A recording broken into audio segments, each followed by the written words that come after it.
Today is September 2nd, 2025, and we're meeting at the district office located at 9361 South, 300 East in Sandy, Utah.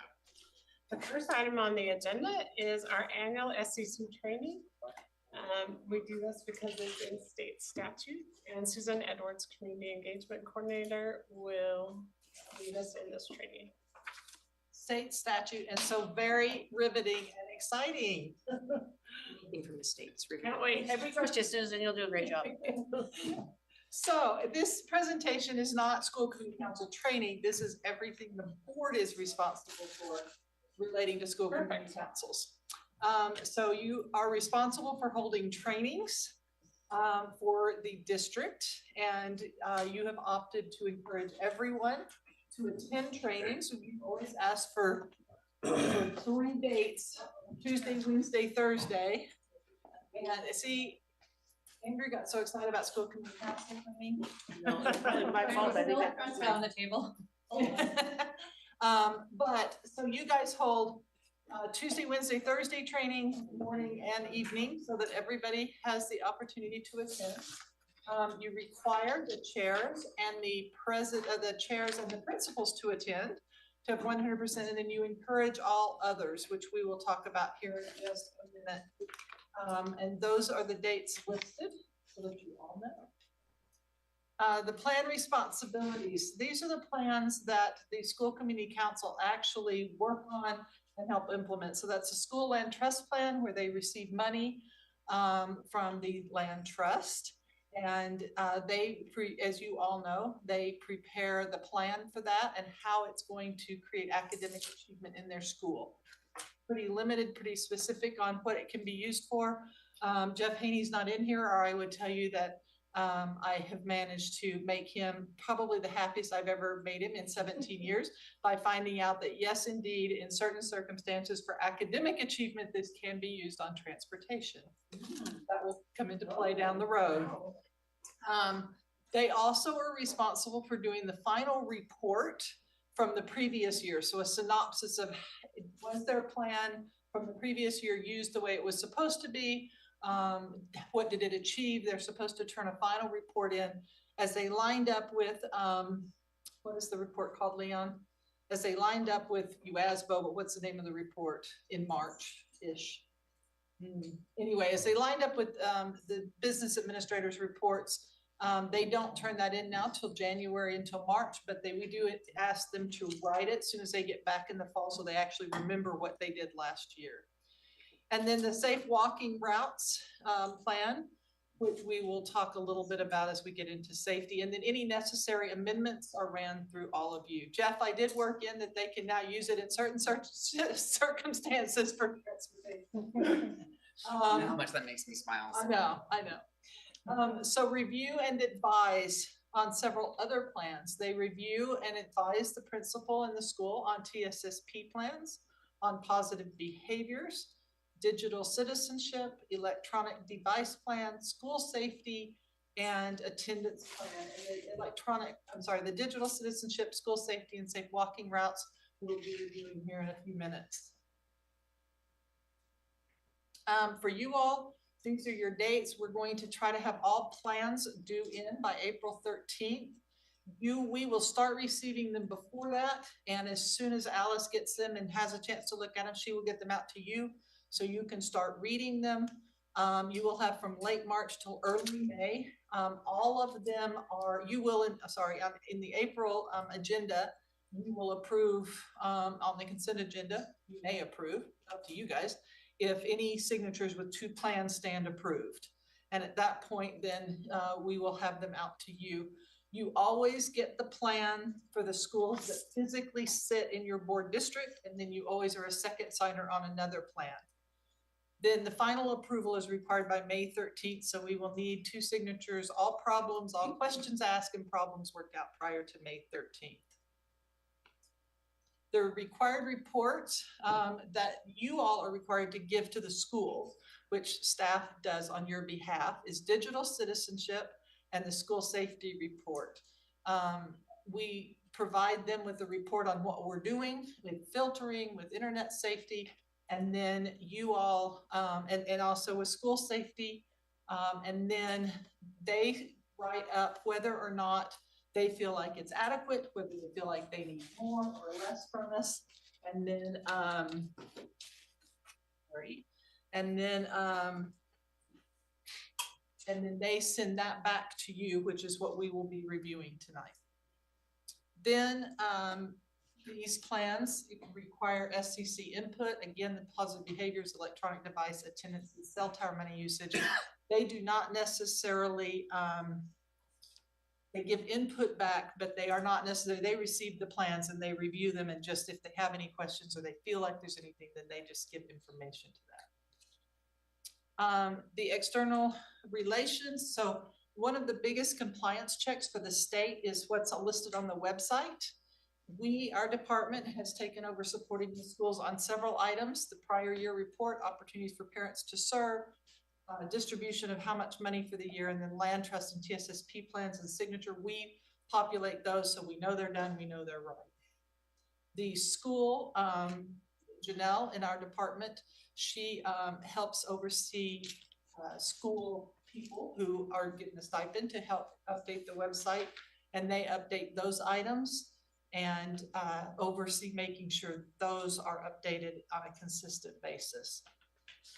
We've kind of gone to this format. Most of you have seen this, but if you're ever looking at a school website, this is what it should look like. You'll see the TSSP and land trust plans, and any amendments that are made. And then on the meeting schedule, their whole meeting schedule for the year will be updated. And then as they make the agenda for the next meeting, it will be there when they put the minutes up. Like you'll see in that bottom one, if they haven't voted on it yet, it'll say draft. If they have voted on it and it's approved, then it will just say minutes. And then if they cancel a meeting, as you can see on there, it would say canceled. The board also approved, like we said, any amendments and any necessary exemptions. We're going to be bringing those back to you. They did change. You remember you have approved Gold Miner's Daughter and life skills the last few years. The state has changed that requirement for this year, and they are requiring a lot more from us on that. So we're going to work through that. The deadline for that's October. So we'll be bringing that to you as soon as we can understand their requirements and make sure that those are met. They actually are requiring that the schools attempt to seat an SCC. So they have to go through the process of asking parents and having an election and see if they can staff a whole SCC. If not, then they can do an exemption. So we're going to work with those two schools for the first time ever to try to do an election. We have had a few audits with SCCs recently. The 2024-25 audit, which is the same as the annual website audit. So everything is due into the state October 20th. We actually require it quite a bit earlier so that we can invite people to training and we can be communicating with them, especially this year where we need to be meeting with several SCCs. So, but in the audit, there are some consistent pieces, which again, we'll talk about in a minute. Minutes missing, public notice, and the public notice is what you all tend to use the most. It's not just that list of meetings, but it's something on their homepage or on their calendar that says this night, this is when SCCs meet. And that tends to get left off. The full schedule for the year, missing contact information. We do hide the contact information behind a layer so that people can't just query it and spam them. It still doesn't work 100%, but it is posted. And then this year we've been noticed up that we will have an upcoming audit in November on our rules of order and procedures and or bylaws. We went over these, and Amber, you'll remember this about 5 years ago. We have found that they are considerably out of date again. So we are reviewing right now all of them, and in SCC training, that will be part of our focus, is helping the schools rewrite their bylaws so that they are compliant before this November audit. And that is your SCC training. Any questions for me on that? Any questions, board? I would just ask, will you put on board docs this presentation, or is it already? It's already on there. I didn't see it. Yes, we put on there the secretary. When? Okay. In all fairness, I sent it last Thursday, but it didn't get through. Okay, come to me, great, because we may need to refer to it, back to it. Mrs. Oakson, Mrs. Dolly. Thank you, Susan. You're doing an amazing job training the SCCs. I never have any concern whatsoever whether or not our school community council members have access to information of how to be able to SCC member. You've done an amazing job. So Having served on SCCs in neighboring districts, Canyons is far above in their training of SCCs and preparing the SCC members. So thank you for all the work you do, because I know it's an immense amount of time to make sure we have well-trained SCC members that know what they're supposed to be doing and what their responsibilities are. No, I was gonna say thank you, and I do think ours is the best in the state. Thank you to Susan, and she's probably the most knowledgeable person in the state. They keep changing things on me though. But But every year we try to keep up. So, But thank you. okay, thank you, Susan. Okay, the next item, Susan is also going to lead us, is school safety and digital report, and Susan can continue talking. I will. So you have blue folders that I gave you. In those blue folders, and we don't put this out on board docs specifically because it deals with school safety and various other things. And it's very specific on some things. So you'll see a couple of things.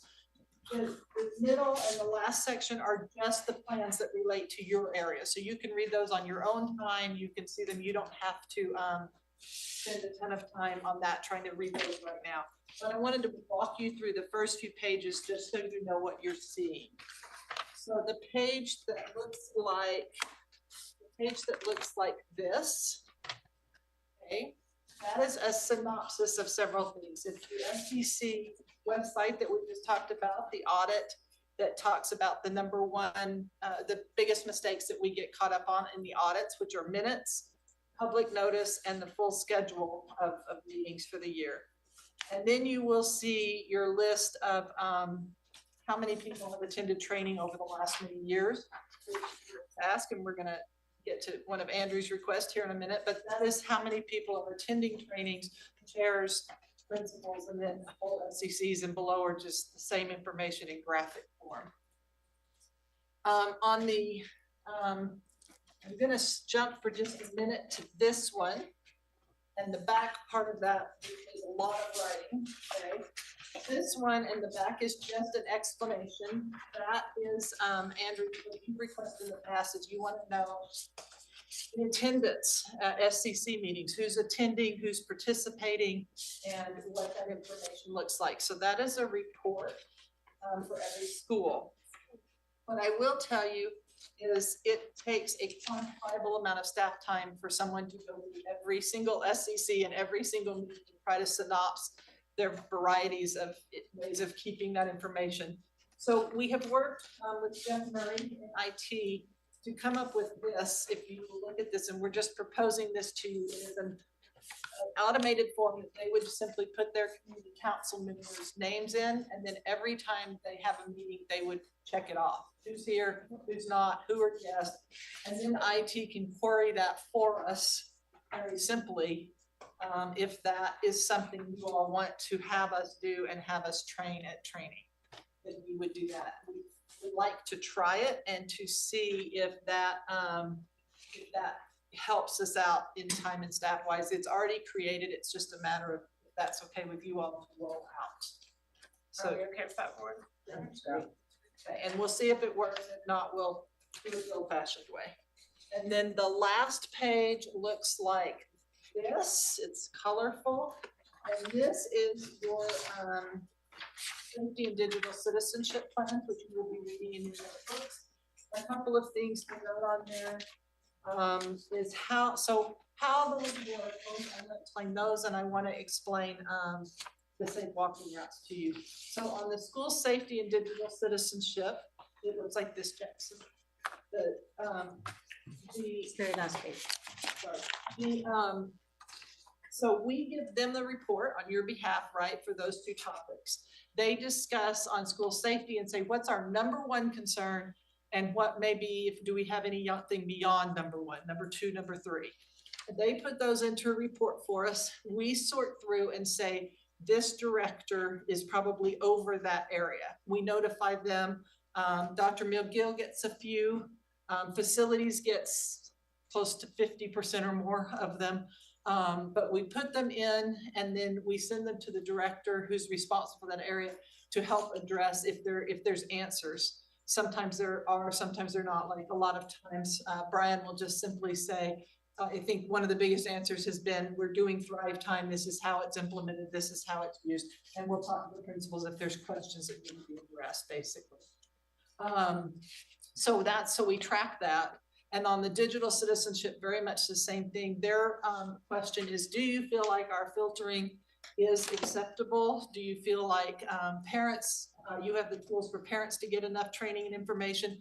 Do you feel like you have, like the students are getting enough information? Those are the questions that they are asked by the state to answer. I will tell you 100% of our schools last year said, yes, we feel very comfortable and we have no questions. That's just an anecdotal little thought there. That's what digital citizenship is. Safe walking routes is a little bit more intensive. Safe walking routes, they have the safe walking route, which we are very grateful for Rick Sheese. He is our GIS specialist and he populates all the maps in the district and puts them online. We've had two hiccups, if you will. One, the state redid their site, as happens almost every time you hear those words, the state redid their site, and it has now not worked for 4 years. So where we're legally asked to put it on, it has not worked for 4 years. And Rick has worked tirelessly to try to fix that. But we still have glitches. For instance, Mount Jordan has disappeared. So we're working to get that back again. But we last year, with your permission, chose to just put that on all of our school websites. So every school, they can just look at the map on our school website, even though it's not the interactive site, but it is much more usable because you can actually see it and it works and you can tell what's going on. So that's the safe walking right side. Then they put in any questions or any suggestions they have.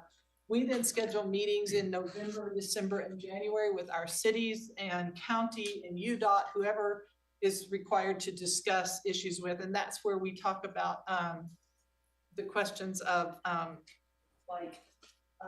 can we add a crossing guard? Can we add a crosswalk? And then we look at populations and how many students potentially are crossing. And if they want to add one, they will go out and actually watch for a while, because we've had a few added that after they were added, then 0 kids cross because the parents all drive them. So even though it sounded good, they in practice don't actually use it. So then the cities obviously don't want to foot the bill for it. So we look at that. Sometimes it takes 2 or 3 years to work through that. Some of the areas will have a hazardous bus request, which comes to Leon, and he will approve a study to see if it warrants a hazardous bus route or not, or if one can be removed if something has changed. So we're looking at all those things in safe walking routes. So you will see that there, and we always try to meet and have those populated by January, and then it takes another couple of months for the cities to respond to everything and to get everything situated. So, any questions on how any of those are done? Okay, thank you, Awesome. Susan. We appreciate all your work on this. You are so very welcome. Thank you. And I wanted to say thanks to our on the safe walking routes, our cities and our IT department for their support since it's happened, and then our own staff, Marie, and our staff who does a lot of it. So appreciate all their work. Okay, thank you so much. Okay, the next item on the agenda is the Sandy City Housing and Transit Reinvestment Zone proposal, and Leon Wilcox, Business Administrator, will present this. Thank you, President Schill. Just want to go over what we call an HTRZ, Housing and Transit Reinvestment Zone, with you that Sandy City has brought to our attention. Let me just tell you how these work differ than our typical CDRAs. So our CDRAs, the city looks at an area they're looking to redevelop, improve, whatnot. They come to us. You know, we have a policy on that. We follow that policy, and then the board approves it. Then we go into a local agreement with the city and go from there. And they go about the redevelopment process. However, HTRZs are quite a bit different in that they're set up by the legislature. They were set up about 2 sessions ago, the 23 session, and then they were tweaked a little bit this last session. And so what it is they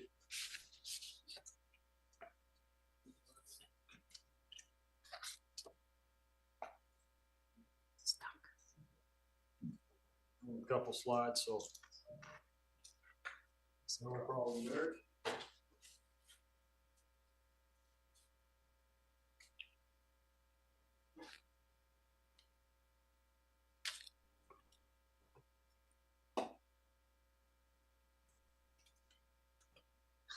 We could just thumb it. This one's old, so it needs to be up and Up- down. So we'll just have to push up. I and am down. way Sorry. old school. I'll have to push it up and It's down. the computer's fault. Oh, okay. Very well said.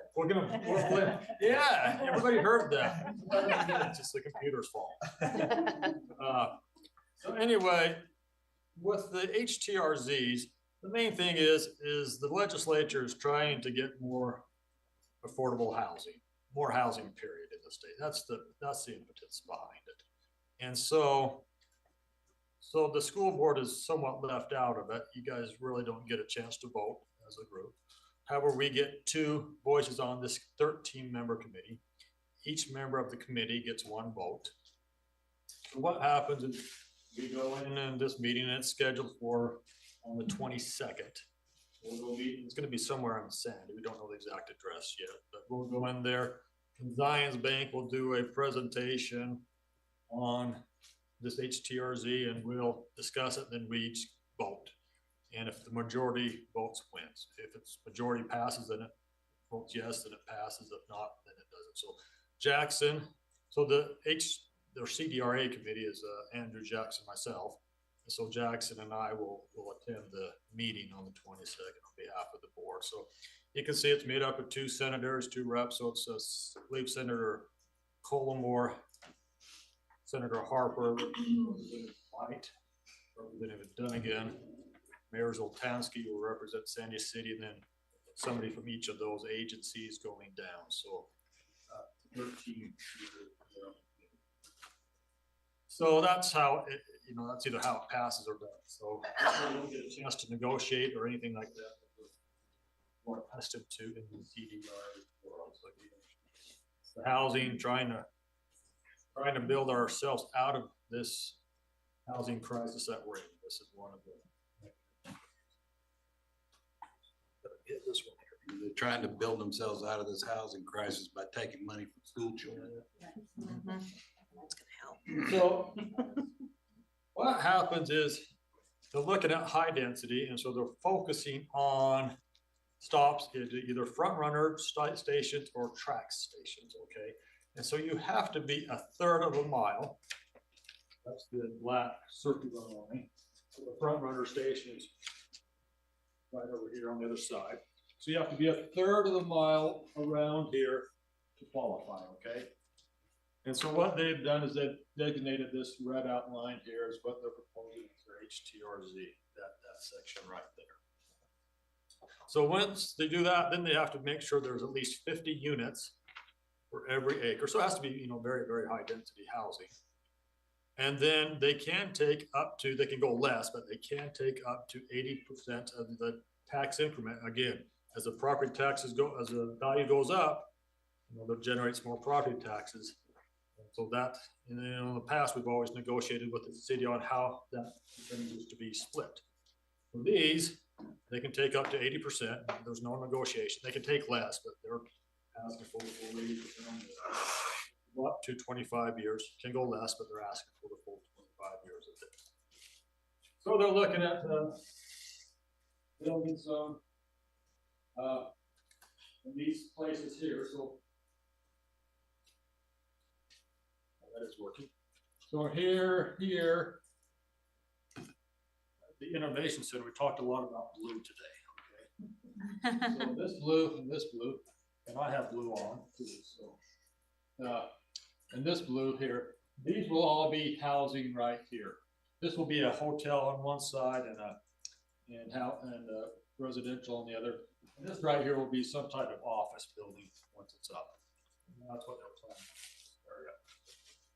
So there will be close to 1,500 housing units, 250,000 square feet of office, and that would also include the hotel space. Oh, okay, thank you, Derek. And then a little bit of retail space, mainly in the bottoms of these complexes there. So that is their proposal. Again, it's gonna, improve this area here. Of course, this is the back of the Kmart, the Old Navy right here, the mall, the REI, Balco, Carahola right here, and the building right in the middle of it. So that's, it's gonna improve that area. We are looking at doing a pedestrian bridge. I think that's gonna be attractive to a lot of the committee members to really make it functional across here, right into the front runner stop. So that's one of the last ones they had a couple years ago that didn't pass. You know, that was a big problem. People would have to go around over here down to the station. So, you know, Sandy City, to their credit, put a lot of work into this and made it better that way.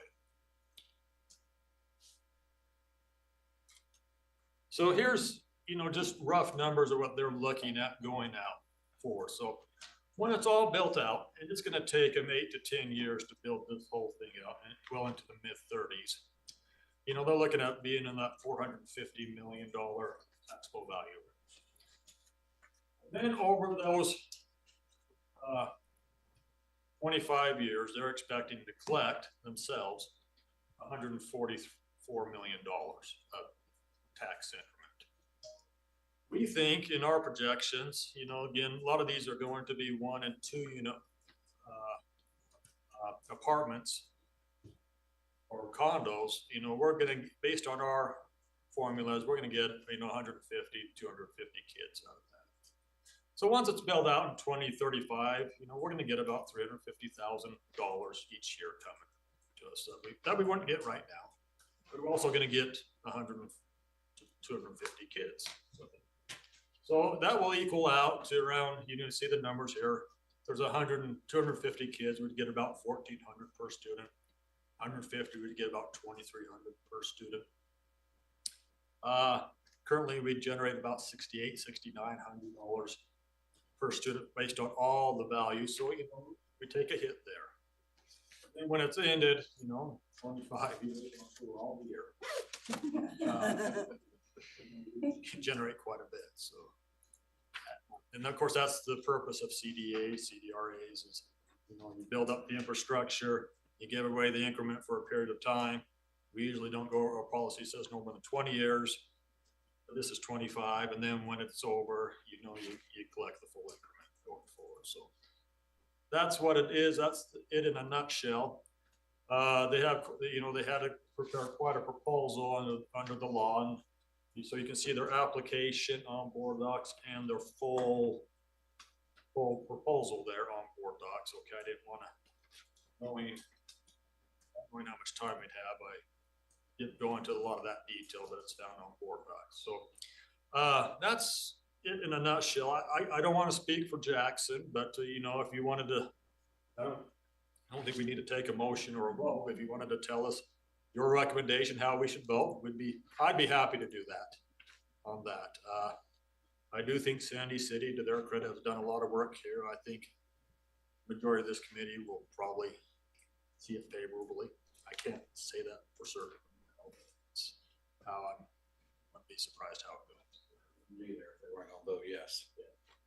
So that's, but we'll be happy. I'll be happy to go in there and vote no. If the board, that's the will of the board, or if they don't care, I don't know. There's where it's at in the short. And this is Oaks and this is Dolly. Thank you, Leon. So I have no doubt that there's a reason why Sandy City really wants this to come in. To me, it's pretty obvious, you know, look at it, and it seems like a great opportunity for the city. There's a couple things I would love for you to take back with Minnie, Leon, and not saying that we have great odds when there's only 2 out of the 13 in public ed. Can you please ask them when they have ever come to Canyon School District with an RDA proposal that we've refused? We have not refused one. Since we've been a district. Jordan did prior to us, but not us.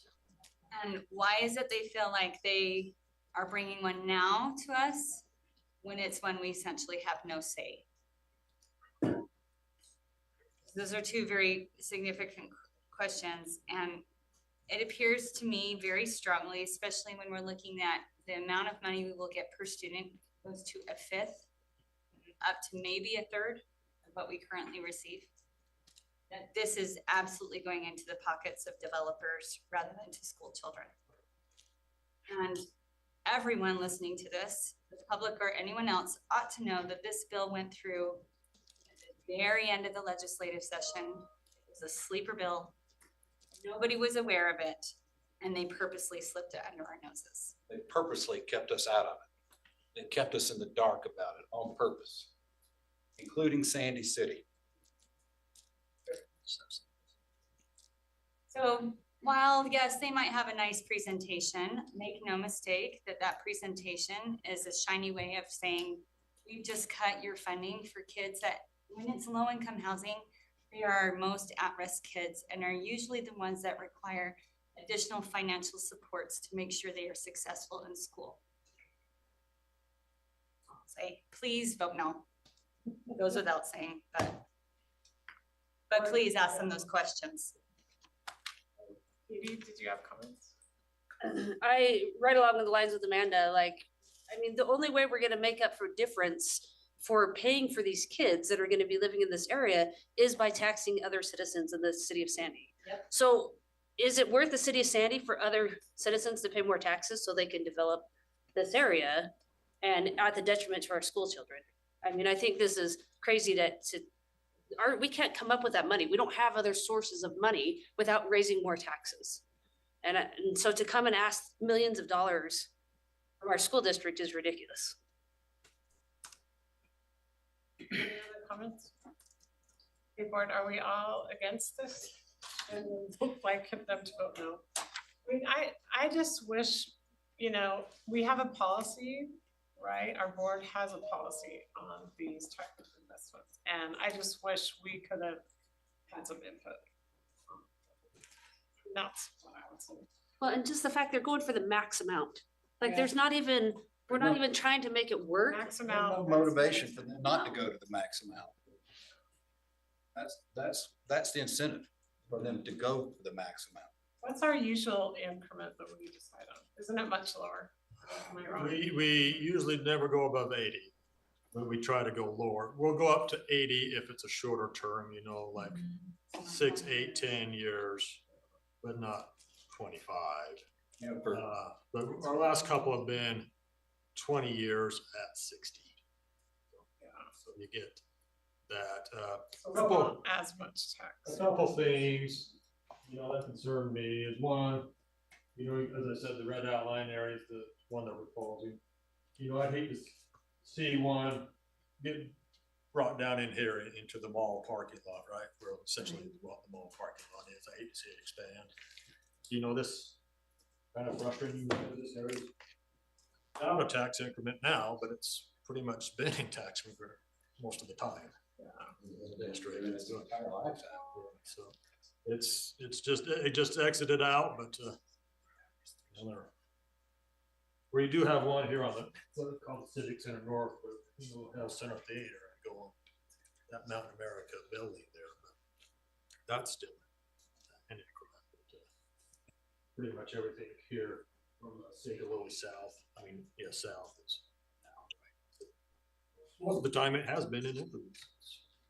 Jordan District and us existed, so that's always a frustrating thing. This is a I know that it's probably really tempting for a city council and a mayor to look at development like this and it looks like the shiny penny and it looks really amazing and like what a great thing for their city. But I would propose, and I'm wondering if the rest of the board is interested or willing to consider it, sending an email or a letter formally to the Sandy City Council and to the mayor, explaining how this proposal like how much it costs us specifically as a district per student. I don't know, I mean, maybe they do understand it ins and outs, but I think every single one of them, including one of the city council members who is a teacher in our district, ought to be aware of the full implications of this proposal and what it means for our kids. These numbers you presented here, were those generated by Sandy City? Yeah. So they know this. Yeah, they know. They also know, you know, it's Sandy City, but it's also the state behind them, right? They're the ones who came up with this proposal, and so it's all, you know, like I say, they're trying to build themselves out of this housing. President Schill, I have a comment. yes, go ahead. This is something that we need to be, this is something that I think we really need to highlight in our pre-legislative lunches, I think we need to advocate, and I've talked quite a bit to Cal Roberts about this, to advocate for ourselves. That they look at these TIFs and they look at all the things that they're doing to save, so they can develop, so they can save on taxes, but how it negatively impacts us. And we actually need to have some legislator or a senator or someone, I think, get really behind us to write a bill where there's some adjustments made for these things. Because this is the most damaging thing that can happen to us. And it's exactly right that, what the problem is, maybe a long time ago when these TIFs were created, maybe at that time there were less families in the high density housing. Maybe it was more single, adults or adults without kids. But due to the inflationary cost of homes, that is no longer the case, as well as the influx of newcomers from other countries. And so we should really be driving this home that this type of housing situation is providing children that we need to supply extra services, and the high cost and what that's doing and how that's impacting our schools and kids. Okay, thank you, Holly. I went to a chamber sponsored right before this legislative session, an event that legislative leadership spoke at, and they were asked about, this was in January of 2023, and they were asked about the cost of housing. And the speaker said that their research shows that 25% of the cost of a new housing is due to regulation. And this is their response to it. Did they reduce any regulation? No. Just take away. Their response to it was to take the money from the school kids and give it to developers. And they said in that meeting, and everybody in that meeting agreed, that was the problem. But this is the solution. My blood pressure's Down, yeah. Breathe easy there. Okay, Mr. Lewis. So I, on a fundamental level, do agree with the legislature that we do need to build more housing, especially if we look on the east bench of our district. It is wildly unaffordable, and that is where we have fewer and fewer families than we ever have before. And we are doing a boundary study to deal with that crisis. We need to build more housing in other parts of the district so that people are not competing for housing in that area. More families can move in. I am really concerned about this increment. That's 80% is really, really high. And I would prefer us to build more housing in a way that was cutting regulation instead of taking the money out of school districts. That is extremely concerning, and I wish the legislature would address that this year. I do agree. I think we should send a letter to Sandy City to see if what even can be done if there's a reduction of increment before this vote. I was inclined to vote yes before I looked over that increment. Now I'm inclined to vote no because that increment is really high. I'm not one to support blocking housing for additional burdens and reasons through layers of government. But this is not I don't think this is the way to attract more development, more housing, is through taking money out of school districts' hands. That's antithetical to growth as a concept. So just a letter to Sandy City seeing if that increment can be brought down, and then also a message to legislators: housing can be built not on the backs of school districts and the funding on the backs of school districts, but cut through some of the municipal red tape that really does increase the cost of new housing construction. Thank you, Mr. Edel. So this is in my backyard. I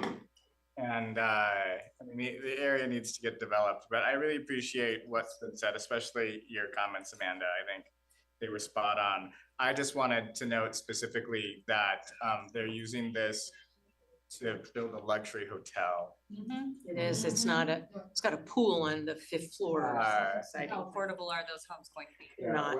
Well, sure, they're building some affordable homes, but like the Summit, that's a luxury hotel. Because apparently they don't have a nice enough hotel on the west side of Sandy. Doing it with And all these others over here aren't good enough. Okay, so board, do we have a majority that want to send a letter to Sandy, sharing some of our concerns, asking them possibly to review the increments? I agree. Is it worth sending a letter to other people on the committee? Yeah. Where we maybe like other present people all of on the them. committee too. Yeah.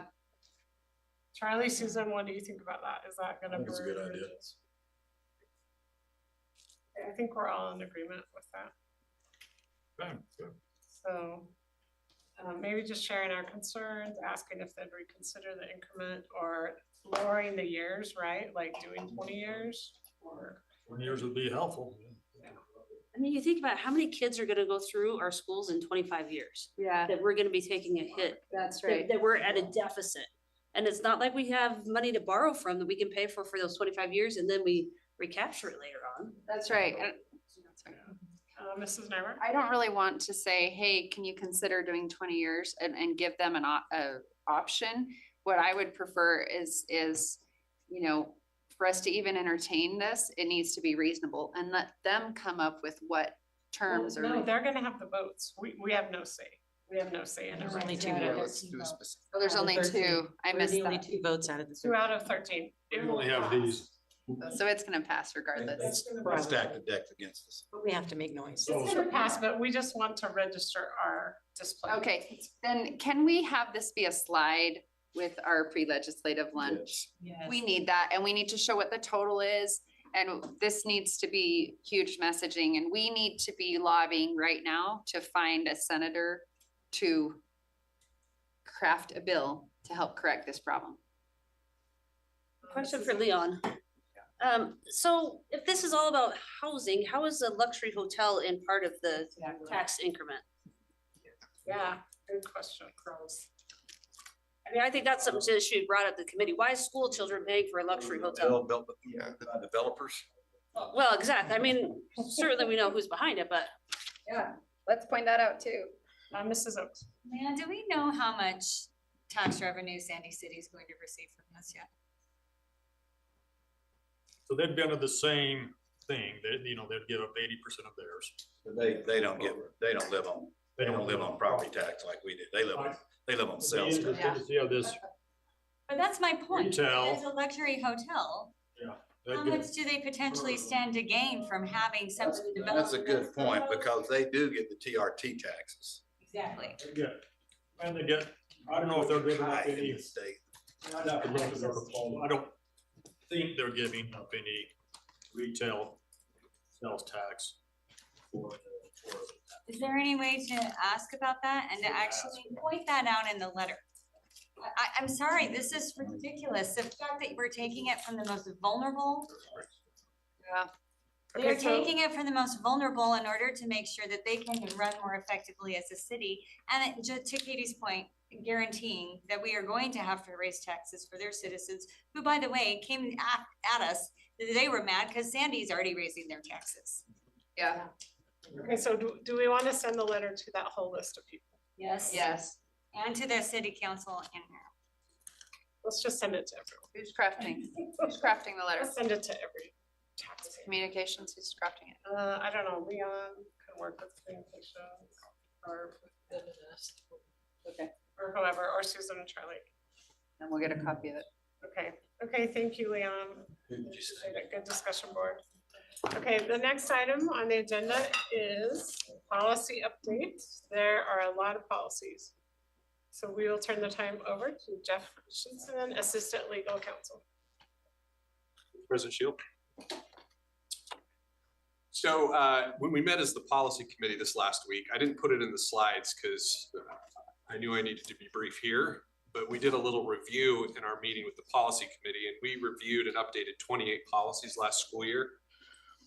So that's a lot of great work for the policy committee. And we're in our 5-year review, and we've made it all the way through the board, the financial, and we're just finishing up the general section. So what I have here tonight are just a lot of cleanup issues.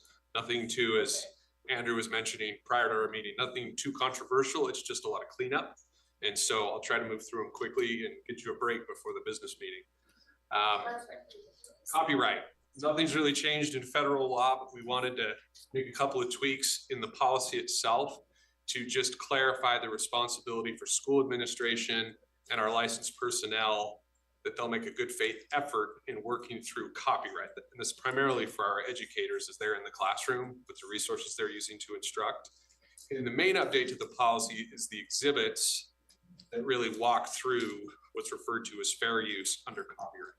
So if you look on board docs, there's several exhibits that will go and be attached to this new policy. And it really walks through fair use, designates a copyright group with our licensed teachers, as well as our library specialists issues. So not a lot changing in the policy, but providing some more resources for teachers. The next one is our emergency and safety procedures policy. This is being updated based on a state board rule and just a cleanup. In this policy, we refer to the district emergency response plan, and we're required through this policy to have safety drills, fire alarms. So that's been updated. One of the elements of the board rule is we're required by this board rule to designate an emergency preparedness response week. When I met with communications, Jeff Haney and our EMT group, they recommended designating the same week. That's our National School Safety Week. It's in October. So we just aligned all of that and made the updates to our emergency and safety procedures policy. Again, just clean up in alignment with the rule. This policy, the named gifted memorials, the main idea behind this is to expand it. We've had in our policy manual since 2015 a named gift and memorial where if someone wanted to contribute to a building, they had to provide 50% or more in order to be considered for naming rights. Given what we're planning to do with the Innovation Center property, we're broadening this policy to no longer have that 50% requirement. And there's a specific section in the middle of the policy that allows the board to enter into an agreement with an entity for naming rights for a time period. And it lays out the requirements that would be within that agreement. Evaluation of licensed personnel. This is simply aligning with a board rule that previously had that you could allow your evaluation cycle to be 3 years, and the statute and the board rule now allow it to be 4 years. So this is very small in the policy. We're just recommending that we use a 4-year evaluation cycle. That's so huge, though. That's a huge. Yeah, that's Big step deal. right there. That matters. Take a lot of pressure off principals. Right. So great revision. We're doing that for both the evaluation of the licensed and the administrative. It's the same revision. Technology resources. We had this policy just here in May, but we are striking the language that Agreed. essentially states that there's a false impression that you are entering into a contractual agreement when you are becoming part of the district and your student will be using technology. We've always had agreement language in some of our registration materials, and we're striking that from the policy. So not adding anything new, just striking that agreement perception that was included. And the last one, again, this is just alignment with statute. We do include all of the statutory valid excuses in our policy related to student attendance. Probably less likely to occur in our more urban central area with competition and rodeos. Maybe we joked in our policy how many cattle are actually in our district, but nevertheless, we're adding it so our policy is just consistent. So these are all I still kind of ride minor. bulls when I go to Scipio. Hey, listen, we have some out there in Virginia that do actually participate. So, yeah. It's a big deal in Juhab. Yeah. I don't understand why we need it. I know, I don't know. It's excuse for anything. Well, it seems to me that they could have, wherever the district was, and I didn't do that research, they could have just had their own board exception. They didn't. It became a bill. It was passed. We have another excuse. We're just adding it to our policy. So if we ever go back at a later point and update, it doesn't appear that we're picking and choosing which valid excuses from state statute that we're using. They're just all listed. Maybe this is really just Okay, free. Mr. Edel, I think had a comment. I just feel the need to publicly say that this is one of the best examples of blatant abuse of power from the state legislature. This is a minor dispute that somebody's neighbor had with a teacher that they created a state law to correct. A state law. If you look at this, a competition and a rodeo sanctioned by an international nonprofit organization that's dedicated to the development of sportsmanship, horsemanship, and character in youth through the sport of a rodeo. This is singling out a single organization. And every single school district in the state has to provide this as a valid excuse to be excused from school, even though they already were, wherever they were, I'm sure in the state. I can see like no better petty, blatant abuse of power than this law right here. Thank you. Mrs. Nyborg. I kind of just feel like it's like free marketing, really, because you read it and you're like, wait, where is that? Because it's very specific, right? Okay, any questions or comments? For first reading, likely to come back at your next meeting for possible action. Yeah, Karen. I just have a quick question on the copyright one. Yeah. Does that reverse the other way where teachers have to, or does our policy cover when schools use our school logos on letterheads or banners or whatever that might be? Is that copyright inclusive of our trademarks? Good question. Trademarks are an interesting, I mean, we're not in a lucrative business in public ed. So in terms of trademark lawsuits for likelihood of confusion under the law for trademarks, we need to be careful in our high schools if we're using something like an NFL related issue. Right. Those that are using ours in the district, you know, we're saying that as a district and employees, we're going to adhere to copyright. So we're doing our due diligence not to infringe on others. To the extent we're protecting our own marks, that's a good question. We've done a few of our elementary logos just because they were, you know, novel, like Diamond Ridge. But some of the question to whether, you know, we actually own the right to something we're using is a good question. There's not a lot of litigation for. No, I think most of our school mascot logos and that are all unique now. I think they've gone through the series now where they're all unique and not general trademarks. But what I'm saying is you go to the store, and I know they're not making $1 bazillion on that either, and I don't even know if this is an issue, but they put high school logos on these shirts and sell them, and there's no kickback to us. Not saying we're gonna make $1 bazillion on that either. But is there a protection or Well, again, that's going to come back to. or, you know, I just wondered because I've heard about how I have to be so careful of everyone else's trademarks, but no one protects ours. Well, and the issue there too is with whatever are we using, is it, do we have the trademark in it? It's very interesting. I was looking today at one of our other districts. Before the split, there were some of our schools that were part of Jordan School District that, for instance, Jordan High registered their J with a shield in like 1996. Right.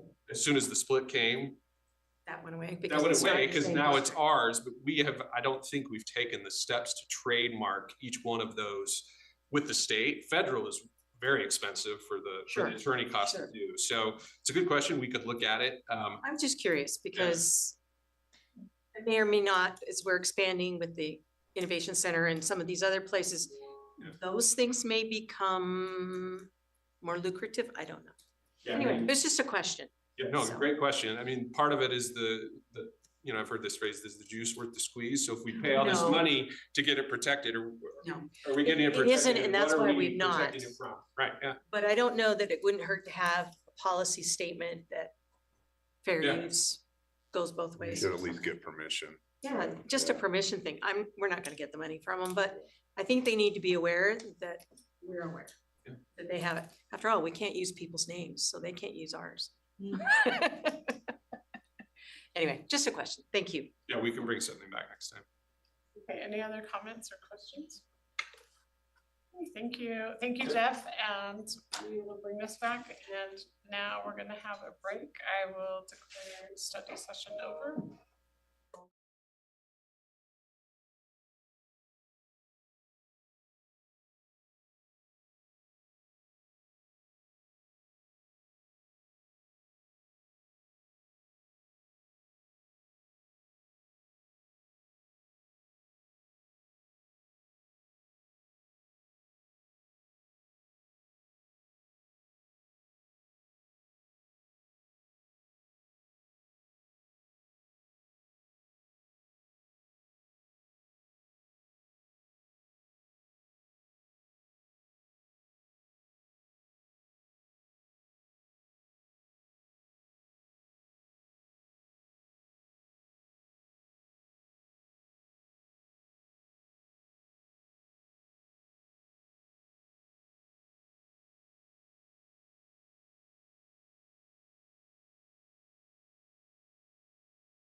Welcome to the meeting of the Canyons Board of Education.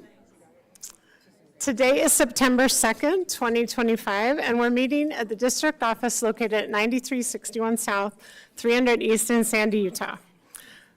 Mrs. Nybar is here. She may have to step out.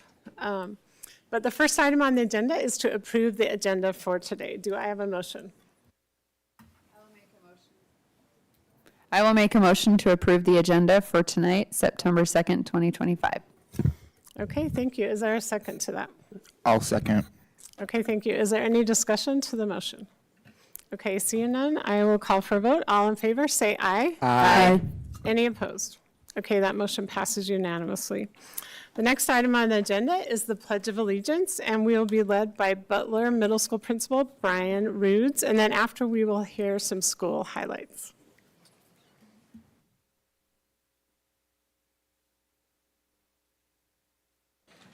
If you'll please stand and follow me in the pledge. Ready? Begin.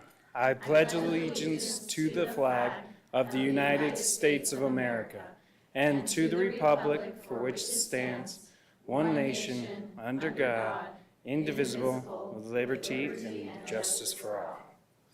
Thank you, everyone. And thank you, board, for having me up here tonight to highlight what's going on at Butler Middle School. Earlier this summer, we had our summer leadership conference where Dr. McKay Robinson talked about the importance of teamwork and how it can strengthen a school's culture. It really resonated with us, and obviously we took that theme on with all of our staff and faculty. Butler Middle School is ranked one of the highest middle schools in the entire state. It's home to the Bruins and over 100 of the best teammates you can ask for. And every day we welcome in 960 students through our doors. We're excited for the year ahead and to celebrate our community that we're a part of. If you didn't hear already, we had a hot start to the school year. With no AC in the building, it was pretty toasty. Luckily, we got it up and running before kids came into the building. But our team really pulled together and made the best of it. We kicked off with our parent empowerment night where we asked parents to come in that are new to middle school to kind of give them the rundown before we have our back to school night. And with both of those nights and no AC, we still had over 500 patrons attend. It continually impresses me, I'm continually impressed by the community and their willingness to show up no matter what. Following that, we had a fantastic start to the school year with a rockin' red carpet event. Big thanks and shout out to Board President Amber Schill for showing up and helping us hit a grand slam into the new year. Overall, Butler is the place to be. Our community support is truly unmatched. With our PTSA, they do so much, from our fun lunch Fridays with music and activities for all the kids, to the ongoing support for teachers and students. We simply could not keep the game going without them. So thanks again for allowing me a couple of minutes to boast about my school that we're so proud of. And let's knock this year into the stands. Thank you. Okay, thank you. We love hearing about Butler, and I will say, when I joined the red carpet event, you were out there leading dancing, so it was awesome. I don't know. I'm sorry if I scared you. No, it was great, and there was just a lot of energy, and please just pass on to your staff, thank you from the board, and we appreciate all they're doing. So, and I'm glad we got that AC working. Absolutely, and thank you for everyone's support in getting that up and running. I appreciate it. Have a good night. Thank you. Okay, thank you. The next item on our agenda is the Canyon Strong recognitions, and Jeff Haney, Director, and Kirsten Stewart, Associate Director of Communications, will present this.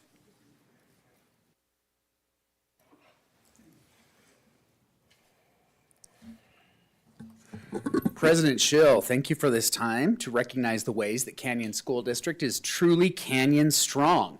And our strength is shown every day by our students, faculty, and staff, and supporters in the community. Now let's take a look at the places that our kindergartners will go. We gave a big welcome to our kindergartners, the class of 2038, for completing their first full week of Big Kids School. It's a 17-year tradition in Canyon School District to have Kindergarten College Ready Day to cap the first full week of our littlest students attending school. All students received a blue wristband that said, "I will be college ready, class of 2038. Each school also had a poster for kids to sign. Some had their kindergartners make paper graduation caps. Some read Dr. Seuss. Others asked students to come to school dressed in the career that they wanted when they grew up. We saw cowboys. We saw police officers, doctors, nurses, construction workers, hairstylists, and if you look closely there, a Canyons district teacher. That's one of our kindergartners, what he wants to be when he grows up. Not sure if you can see there, but his parents made him our future Canyons teacher, a replica Canyons ID badge, the ones that teachers wear every single day in our school.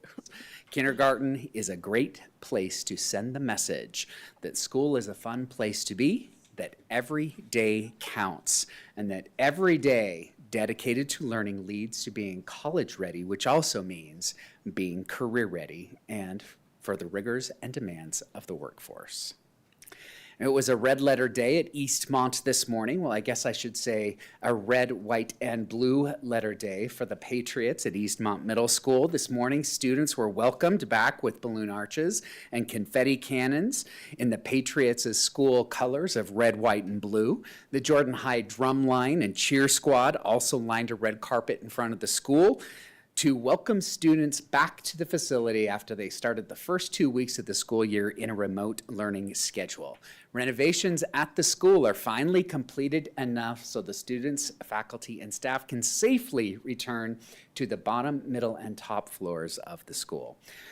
Board Member Pedersen calls Eastmont a geode. It looks the same on the outside, but on the inside, it's absolutely beautiful. It's shiny and it's new, and Eastmont is a little bit like that. The renovations inside are improving the educational environment. Just like all of our other schools, the outside has the same sturdy character that Eastmont has had in the community for decades. A big shout out to Principal Kurtzhals and her team for working so hard to open up the building, in addition to the extra effort that it took to go online for the first 2 weeks of the school year. Go Patriots. Red, Black, and Silver was seen on TV screens all across Utah last Thursday. Alta High was Fox 13's Cool School of the Week, and boy, did they show up and show the world the things that truly make Alta cool. Student groups ranging from the cheer and drill teams, student officers, ballroom dance, the dance team, drama, robotics, and theater, they all sparkled during their segments. Dr. Robbins also stepped into one of the early morning interview segments to thank the community for working with the Canyons Education Foundation on a back-to-school donation drive. The foundation partnered with the news station on the drive, and as a result, we have collected a lot of cash and goods, including more than 1,000 backpacks in our resource closet. If there is a student in the Canyon School District who needs a backpack, we have one for them. While Canyons appreciates donations of all kinds and sizes, the community, as Dr. Robbins reminded folks in his interview, is encouraged to donate things that teenagers would want to wear. Often donations come in the form of little kids' sizes and things that little kids would want to wear. But please don't forget our teenagers. They need help just like everybody else. So if Alta's school year goes as well as the morning appearances on Fox 13 last Thursday, then the Hawks will truly soar all school year long. Speaking of the foundation and a spirit of selfless giving to students, we can't help but think of our good friend Mont Millerberg. As you all know, the Canyons Education Foundation board named the annual golf tournament after one of the biggest cheerleaders in Canyons district history. Mr. Millerberg, who was one of the inaugural members of the Canyons Board of Education and returned to serve several more terms, passed away several years ago, and in honor of his service to Canyon School District and the Foundation Board, he has that namesake on this annual tournament. we use the tournament to raise a lot of money for the academic platform of the Canyon School District. We miss Mont tremendously since his passing, but his memory lives on in this way, including the sold-out golf tournament this year. It raises money. I think this year it's for innovation grants that helps our teachers be innovative in the classroom. You'll see right there in the middle is a photo that I found this morning of Mont golfing at our first ever golf tournament in 2010. The golf tournament this year is September 18th at Wasatch Mountain State Park. The major sponsors are Hogan and Associates Construction, and also Hughes Construction and Wilming Construction. Those two are also big sponsors of this golf tournament. A big thanks to the foundation board, and development officer Denise Haycock for working so hard on this major event in the Canyon School District. Now there's more news about our community stepping up big to help students do big things. Last week, the Ron McBride Foundation handed out money to support after-school programs in districts around the state. Coach Mack, who is the famed University of Utah coach, chooses from dozens of applications from schools, and he chose this year 2 schools, Mount Jordan and Union Middle Schools. They received a total of $25,000. This will help support after-school programs in those communities. Representing Canyons at the event were Assistant Superintendent Dr. McKay Robinson, Foundation Development Officer Denise Haycock, Program Administrator Cherise Hilton, Counseling Specialist Kelly Redican, Union Principal Angie Holden, and Mount Jordan Principal Ryan Durant. The Canyons Education Foundation is incredibly grateful for the support of Coach Mack and his team that gave to our after-school programs.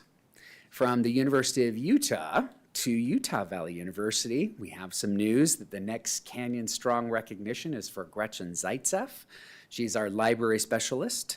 UVU has presented Gretchen with the Utah Literacy Champion Award for her work to build up and expand the Book Blitz program in the Canyon School District. Here in Canyon, students can now participate in Blitz Book Junior. That is so hard to pronounce. It's a quiz show style reading competition where elementary students read a large number of books and then they put their comprehension skills to the test. This honor that Gretchen received is through UVU's For the Love of Reading initiative. Congratulations to Gretchen. And man, it's been so much fun to go back to school. Friday night lights and other activities make the schools hum with excitement.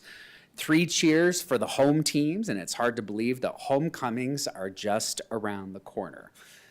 This weekend is Corner Canyon's homecoming, and right as the Chargers jump to the top 15 in the National Football Rankings, the only Utah team on the list. So congratulations to them for landing on Max Prep's list of the country's top teams.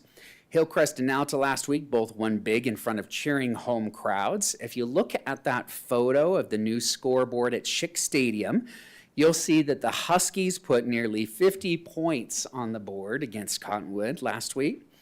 Also, at Hillcrest is a Hillcrest student. I believe she's a junior, but could be a senior.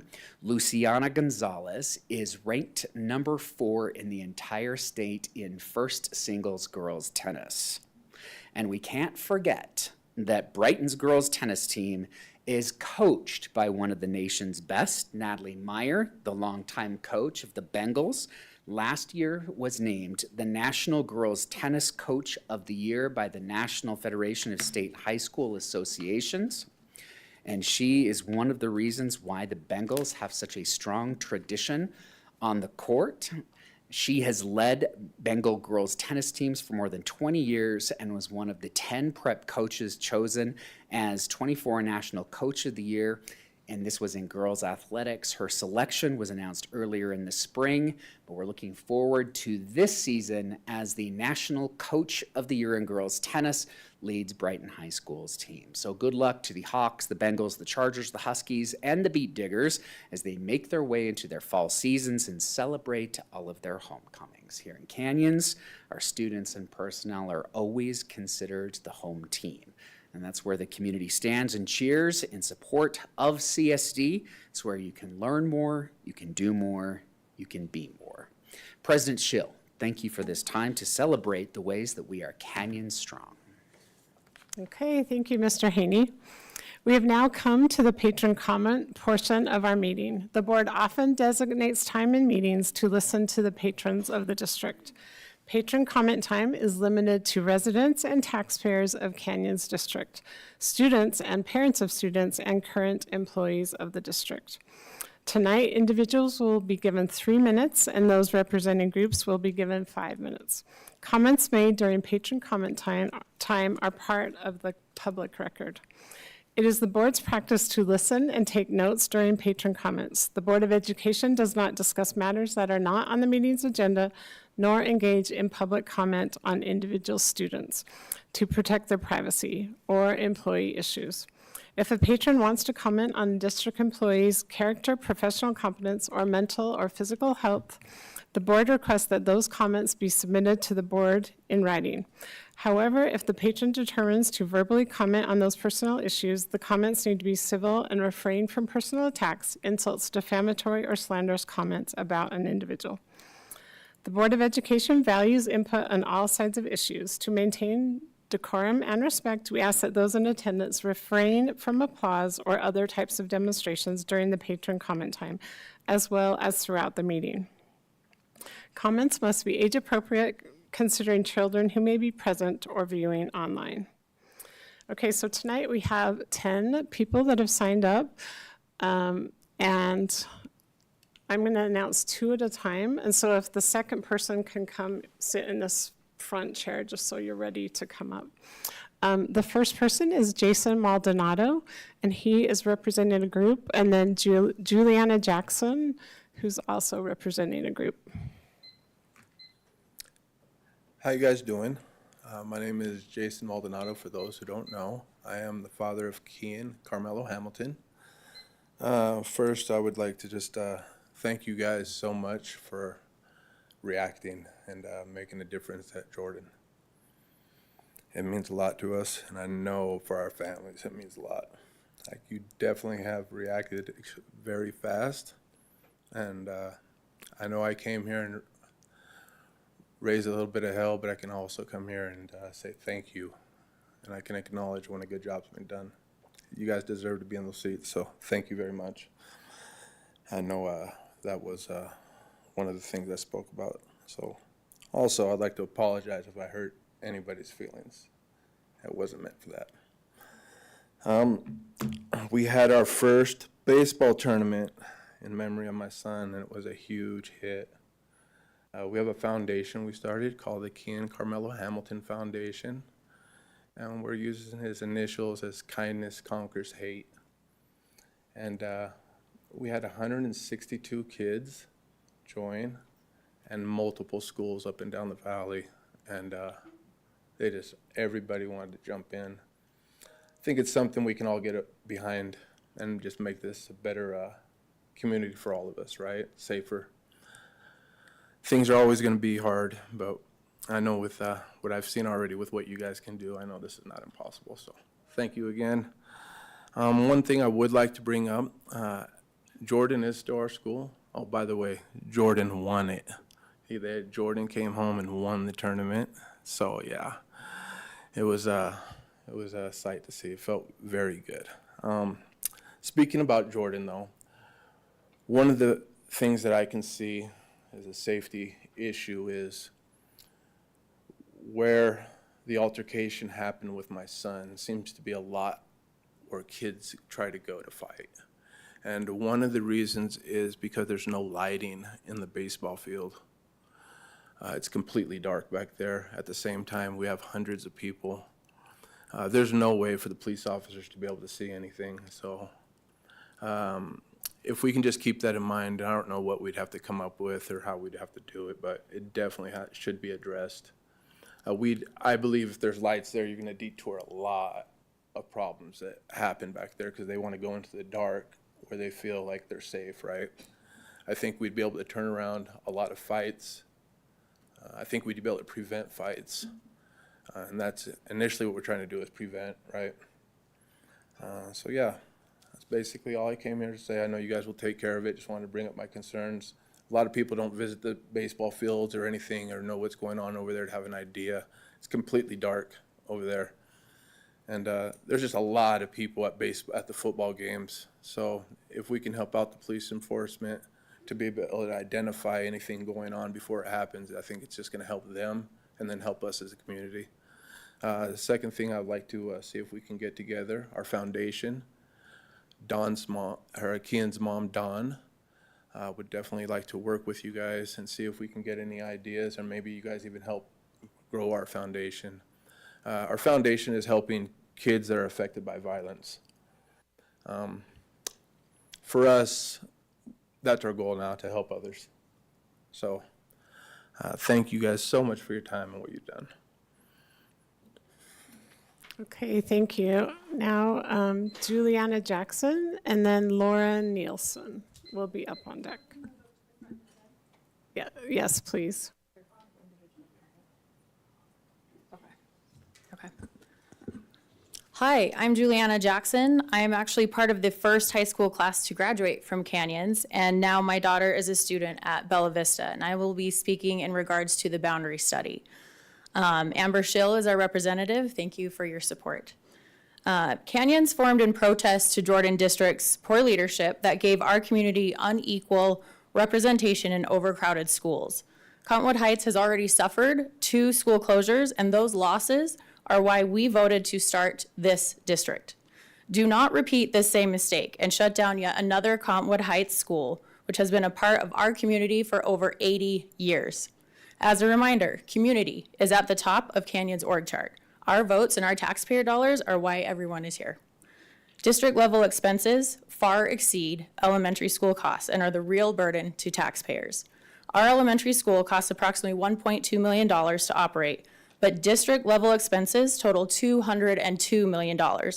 For reference, our district receives $535 million in revenue, so our school takes up 0.2%.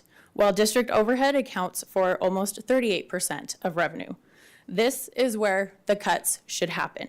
And this was conveniently left out of the boundary study. And yet, leadership continues to cut our teachers and schools while adding administrative positions.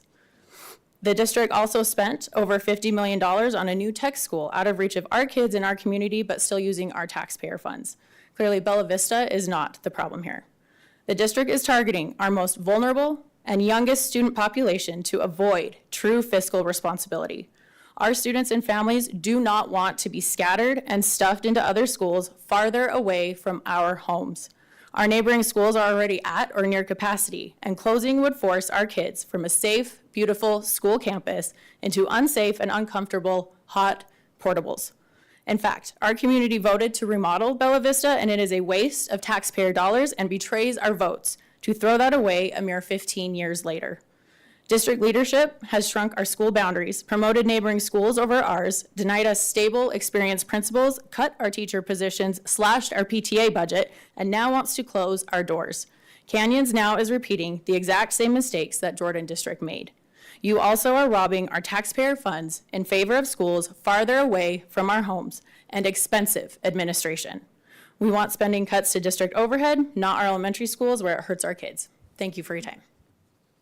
Okay, thank you. Now Laura Nielsen is up, and then if Joanne Andrus can come up toward the front. Hi, my name is Laura Nielsen, and I just want to be clear, I put on the form, I'm representing myself at the moment, but I am an attorney, and I have been working with a group of Park Lane parents, and should push come to shove, it's possible I could be representing them in future in a more official capacity.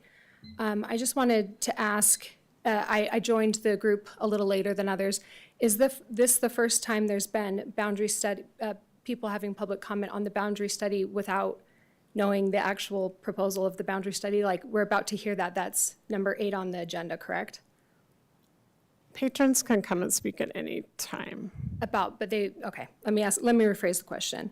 Is there going to be another opportunity for public comment on the proposal regarding boundaries and school closures after this date? Yes, this is just the first step. Anyone can come to any board meeting. How and many speak. more opportunities will we have to do public comment on the proposal? It will be in the slides. Excuse me? It will be in the PowerPoint. There's many opportunities. There's too many for me to say. That was our biggest concern. we're concerned about a lack of transparency as well with this process, and we feel it's been very rushed, myself and the other Park Lane parents, but I'm gonna really hold my comments until I actually see the proposal. Thank you. Okay, now there is Joanne Andrus and then Olivia Morrison. Hi, I'm Joanne Andrus. I've been a teacher of elementary orchestra here in the district for this will be my 16th year. And when Sherry Jorgensen was retiring and you hired 3 people to take her place, I was the 4th person that was hired to help out with just mentoring the teachers in our district. And we've been able to hire some really great teachers in the last couple of years that are taking on all the schools. And so all the schools that have had programs now have a program, which we're thrilled about. And what I'm concerned about is that there are several schools on the list of possible closures that have orchestra programs. And I just don't want to see our program shrink. So what I'm proposing is that we find other schools that are willing to take on an orchestra program and a fabulous orchestra teacher, that we don't want to lose any of these people. They're hard to find, and we have such a good group right now that I just don't want to see that dwindle. The arts in our elementary schools have suffered for quite a long time simply because of testing, right? When was the last time you actually saw a program that was put on by a choir or a grade even?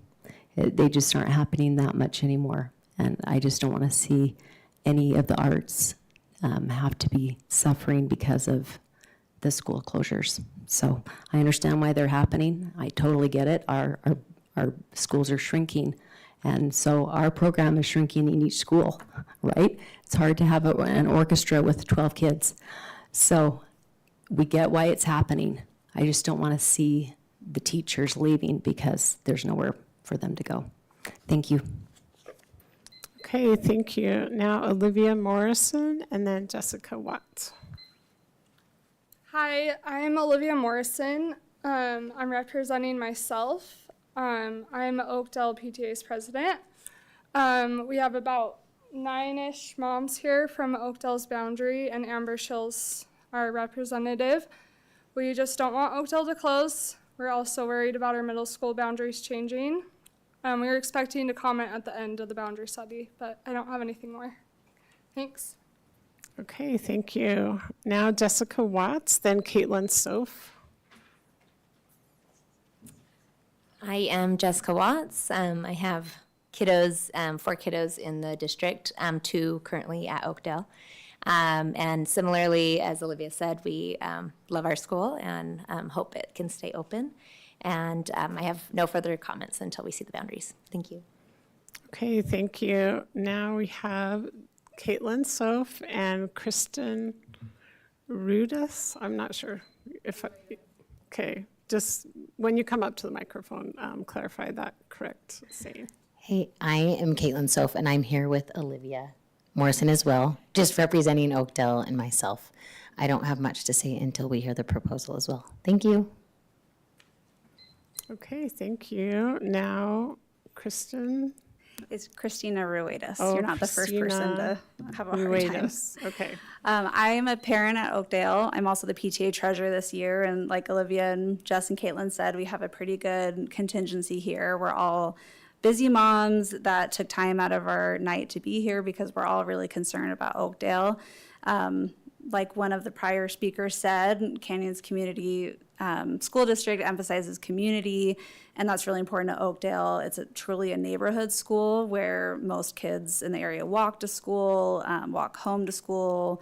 There's a really active PTA. We have a really high rate of participation at our PTA, and we also have a diverse school boundaries that pulls from a couple different areas, and it's pretty economically diverse. And so we're really concerned about it closing. These days, there are a lot of options for homeschool and private school and charter school. And I think one of the reasons a lot of families in Oakdale stay engaged is because it is truly a community school. I don't know what the boundaries for the middle school and high school look like, but I think under the current proposal, our little pocket, which is, we all live in the Oakdale neighborhood, which is just west of Highland Drive, we can see Brighton from our houses. So my kids on Friday night didn't go to sleep until 10:30 because they could hear the football game and see the lights and hear all the band playing. They play Brighton lacrosse. They're very much kind of in these communities where their friends and extracurriculars and from Oakdale are going to Albion and are going to Brighton. And in the proposed boundaries, there's this weird cutout where Crestwood's included in Albion and Brighton, and then even a little bit south, right north of 94th is included that, but our neighborhood for some reason is cut out.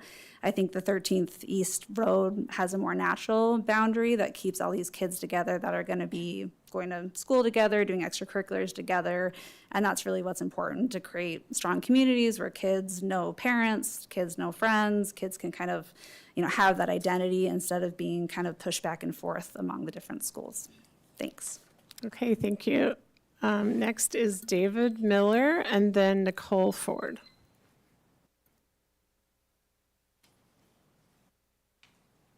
Good evening. I'm David Miller. I'm representing myself, and I have two kids at Bella Vista.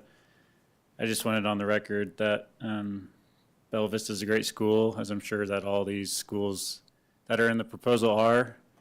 I just want the district to do the right thing and make the right decisions for the kids and the families. So, thanks. Okay, thank you. Nicole Ford. I'm Nicole Ford, a concerned parent with 3 kids in the district.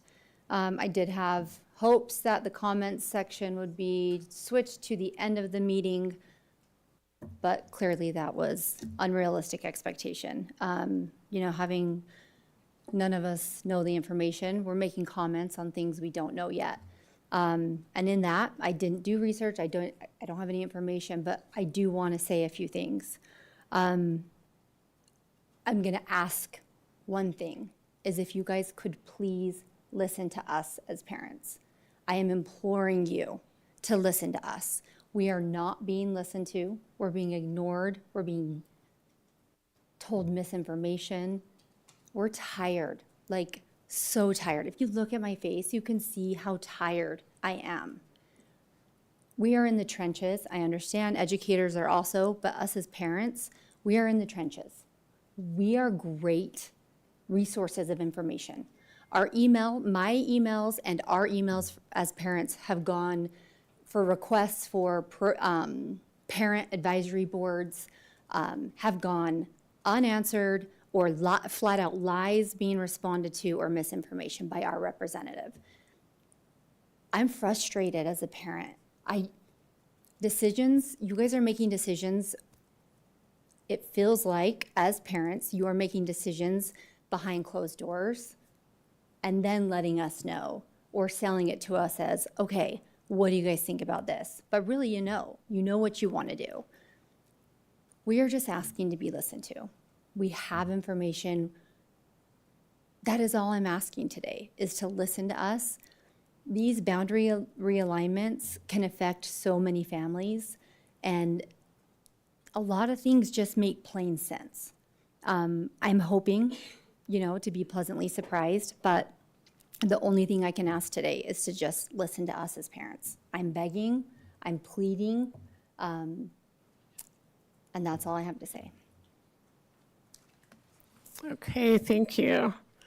The patron comment time is now done, and we will go on to item 7, which is the consent agenda. So I will now take a motion to approve the consent agenda, and please read those items.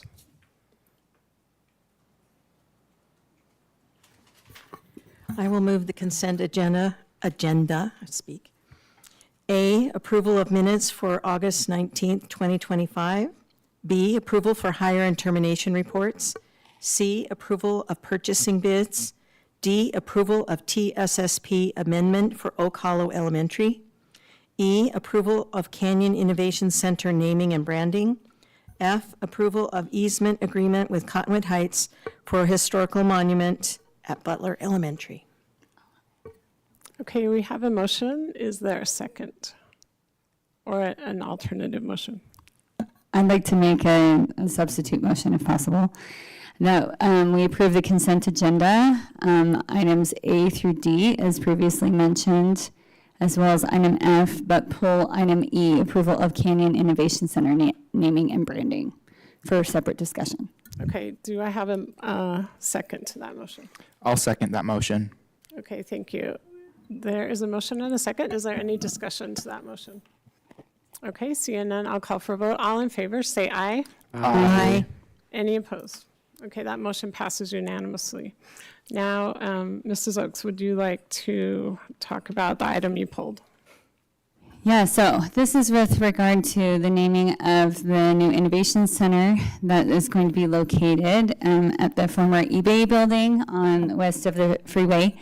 And just for clarification, it is going to absolutely be available to every student in this district, no matter what high school and no matter where they come from. And in fact, it's going to be a really phenomenal opportunity for these kids.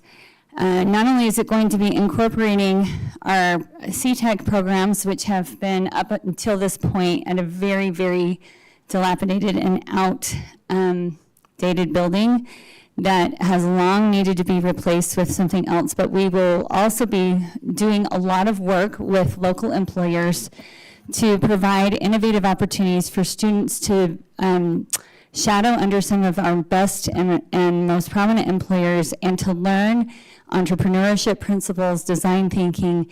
There's about 17,000 jobs coming to the point roughly, and our goal is to get our kids ready to be able to take those jobs. We've listened to employers from all over the state and have received detailed feedback from them about what they want to see in our high school students coming out of K-12 education, and we are designing it for that, specifically in working in tandem with them. So it's a phenomenal opportunity, and all of the employers that we've been sharing this with are extremely excited. With that said, naming the sucker has been tricky, and partially because we want to make sure it's something that, similar to the Davis Catalyst Center up in Davis School District, has a unique identity and attracts a lot of employers. In fact, Davis has been so successful in what they've done that they have attracted employers from our area and south even because of their model. And we hope to recapture those employers and those internships for our students, as well as expand in great capacity.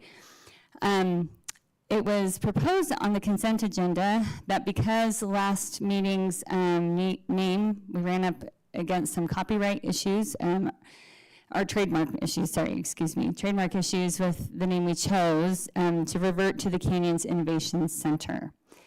But I have concerns about that, in part because, and this is why I'd like to bring it up for a little more discussion with the rest of the board. I have concerns about it because I am really wanting to make sure that this center is not only a CTEC 2.0. We need to send a message to the community, to the other industry leaders throughout the state, that what we're going to do is extraordinarily competitive and forward-thinking. So I know that some of the feedback that we received from students and other employers is that they were okay with the Canyons Innovation Center. To them, it kind of describes somewhat what it is we're trying to accomplish. But in conversation here and there with a couple board members, we're thinking maybe we open it up and propose the opportunity to explore some options that play with that a little bit. Specifically, Canyons Innovation Center at the Point, or explore possible branding and marketing with the word iPoint, and have that come back to us in a subsequent meeting, perhaps even in 2 weeks from now. Any thoughts from any of my other fellow board members? Okay, so Mrs. Oaks, are you asking for that to just come back as an agenda item in the future? Yes. Okay, so board, any discussion, or are we all fine with that? You're okay? Everyone okay with that? Okay. Okay, so we will not discuss it right now, but we will bring it back at our next meeting in the business section. Okay, now we are on to new business, and we are going to hear from Mr. Wilcox, our business administrator, and he will present to us the Long-Range Planning Committee proposal regarding school boundaries and school consolidations and closures.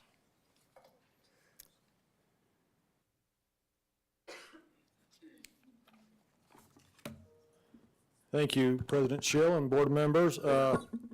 First of all, I want to thank all the people who came and commented tonight, those who took the time out to their busy schedules to attend with us tonight. I'm sure we have many, many online. CSD TV watching us as well. Appreciate them taking their time. Want to just acknowledge some of the comments, particularly from our first speaker, Mr. Maldonado. Our heart still aches for his wife and him and the loss of their son. We want him to know that and their family to know that, and appreciate that, and especially the KCH, the kindness conquers hate. So we appreciate that. Also, I want to acknowledge Mrs. Andrus. She may not know this, but she taught one of my boys in orchestra, so appreciate her coming tonight as well. So this presentation we have now, just put this on board docs. We wanted to put this up now to try to, before it got out, so we could try to alleviate any questions or concerns out in the community. And we know there are lots. We know since we put this out in May, there's been concerns. We know that. We acknowledge that. We've spent a lot of time this summer, all summer in fact, studying these issues and what we can do. So we'll walk through this as well. Here is the committee members. Again, we have 3 board members, Vice President Nettle, Board Member Dolly, and Board Member Pedersen on the committee, and you can see lists there. And we've also brought in others as well as we've gone through this process. Main reason we're here is just our elementary enrollments. You can see, again, I always base, we do enrollment counts throughout the year. But October 1 is always the most important date because that's the one we get funded on by the state. So we always focus on that one as the non-moving target. So you can see in the 18-19 school year, just before COVID, we had just under 15,000 elementary students. You can see the drops going out down each year. Last year we had about 13,200 students. This year through day 10 on Friday, we had 13,523. That is exactly 700 fewer than we had on October 1 of last year. Now, we'll obviously update that come October 1, but we expect it to be the same. Could go up a dozen, could go down a dozen. But you can see since that time, we've lost about 2,400 students, 16%, okay? There's so many reasons for that. I say the top 2 bullets to me are the most, causing the most, that's increasing housing prices. We'll go through our slide with that. Declining birth rates, we have a slide with that. But we're also built out. We have really, except for the new prison property and the Jordan Bluffs out in West Midville, we really don't have any place to build. Also, as has been mentioned, charter schools do take some. The new voucher program, homeschooling as well. But still, in my mind, and I think the committee's mind, is those top 2 drivers there. Just for instance, housing prices, the average home in our district in 2017, again, that'd be Draper, Sandy, Cottonwood Heights, Midvale, $373,000. You can see the increases each year. I highlighted in blue there, the year over, that was the COVID year, big spike in housing prices, 30%, from $497 up to just about $650. This year, the average house is about $740,000. So you can see it basically doubling in that 8-year time frame. That's a big hit. It's just so hard for young families to live here. So hard for any old families to live here. Hard for anyone to afford to live here.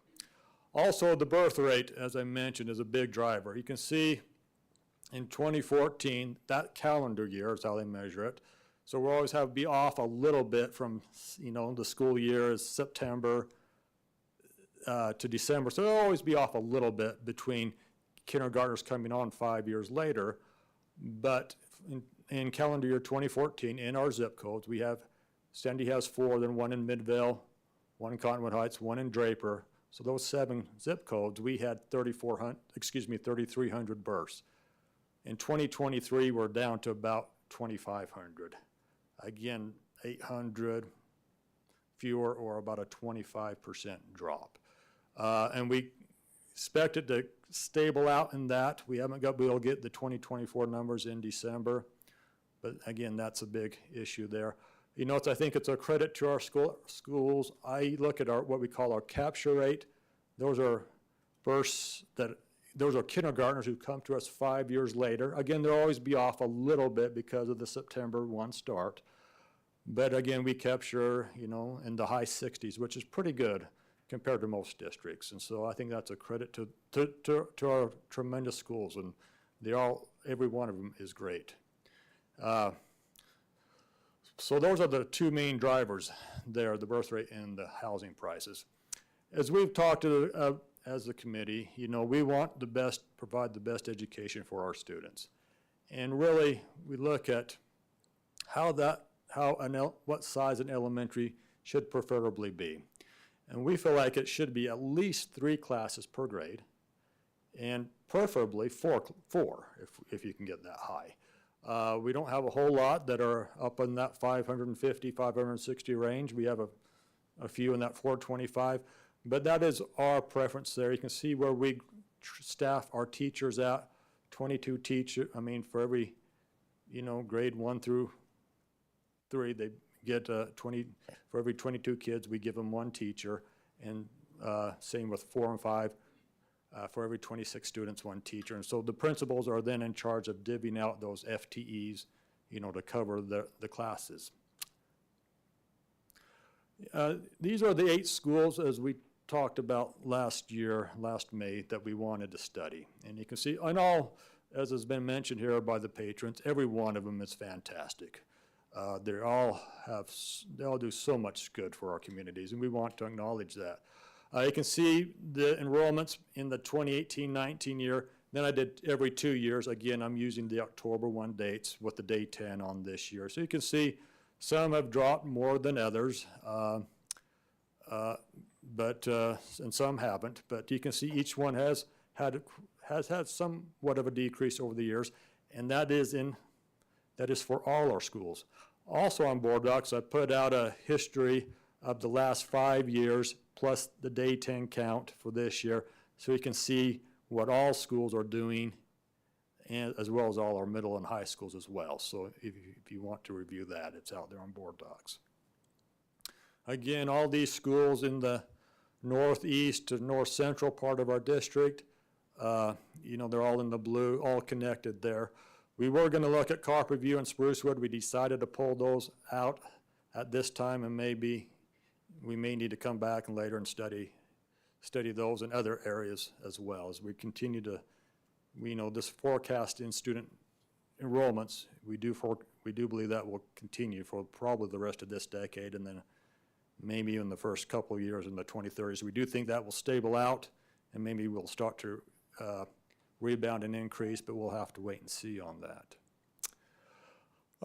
The challenges with the smaller schools, and we highlighted, the committee really wanted to bring out that top one, and that is just the large fluctuation in class sizes. We have some class in these smaller schools, how the FTE is distributed. We have some with 17, 18 students in a class, and others we're getting up there close to 30 to 32, and we know that, and that's a big issue with that. There's also other things, PLCs are harder to do when you only got 1 or 2 teachers in a grade. And so we want to, that's a big focus on us to improve our instruction. Limited choice of classrooms. If, a teacher and a student's just not working, there's limited places where we can, what we can do there. Also, the overhead costs, we'll get to that in the next couple slides. And also we have a lot of school safety requirements that we have to meet now that are costing us. But again, it's the class size that we feel is the main thing, for this. As we talked about what we call our overhead costs for each elementary, the cost, it gets up there. These are the positions here. And it doesn't matter if we have a elementary with 600 students or 300 students. We still have a principal.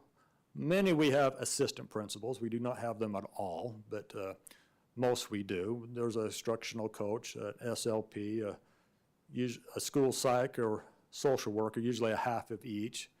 The admin assistant, the facility manager, and the lunch manager, and some other hourly positions there. So we get up into that 1.2 million on average for all. This is average for all elementary schools across the district. So, just to run a school is that cost there that we have to be cognizant of for our taxpayers.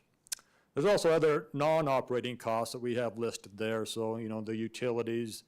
We also have parts and services that we do, such as garbage cleanup and pickup and whatnot. So you get up to average school, you get in that $1.3, $1.4 million just to operate a school. Now, if you close schools, you may add more transportation costs, and that's pushing $50,000 a route now, and we can talk about that. And one of the things that we've heard about is our employees. We value each and every one of our employees. We're so grateful that they have chosen Canyons to come work for us. If we do go down this route and close the school, our teachers are going to have to go somewhere, and we do expect most of them to follow the students to the new school. It is our, and if a transfer of teachers becomes necessary, we'll give them a choice of available assignments. For instance, this year we hired 80 new elementary teachers. We probably will hire the same amount next year, just because of natural attrition of retirements, resignations. So our main focus is that we keep all of our teachers. We have never riffed a teacher in our 16-year history. We have had to do what we call obligatory transfers, moving from one school to another, but we've never had a reduction in force of teachers. We'd also plan on doing that with our ESP positions. Again, the custodian, the secretary, we want to make sure we retain all these, and we think we can do that through natural attrition, through retirements and resignations there. Also, we want to look at all the condition of each of the buildings there. And we know that all 8 of these schools, again, are great schools, but we also know they all need some work. You can see there the year they were built. You can see their projected enrollment. I should have put on the top day 10. I did not do that, but you can, that'd be the second column. You can see their capacity. That's always a variable if you have a computer lab or what you do with your brain boosters. But the year built is, all of them were built in that late 60s into the 70s. Quail Hollow would be the newest in 81. But still, all, at least 45, roughly 45 years old. Also, you look at the improvements you've made to the building, and we know we need to make lots of improvements to these buildings and others in our elementary ranks. So we go in and try to assign each one what we call a facility condition index, an FCI score. And the lower the FCI is, the better the building, and the higher the FCI is, what would require more work. Now, that can also be a little subjective. There's not a whole lot of difference in my mind between a 70 FCI and a 90 FCI. They both need work. Our new schools are in that 0 to 3 FCIs, the ones we've built in the last decade. So that just shows you the disparity with that. Also, it should be said that all of these, just about all these, house some type of special unit, one of our special ed units.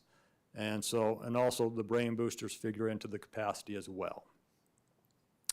So these are the, as we went through the committee and we looked at all these options, we had what we called main considerations and other considerations. And the main ones were maximizing the instructional model and the class size. And so those were, really the academic performance of our students and the opportunities for them is the key. We also wanted to keep neighborhoods together, communities together, and also starting to better align our school feeder system so they'd, all elementaries would go to one middle school, then one high school.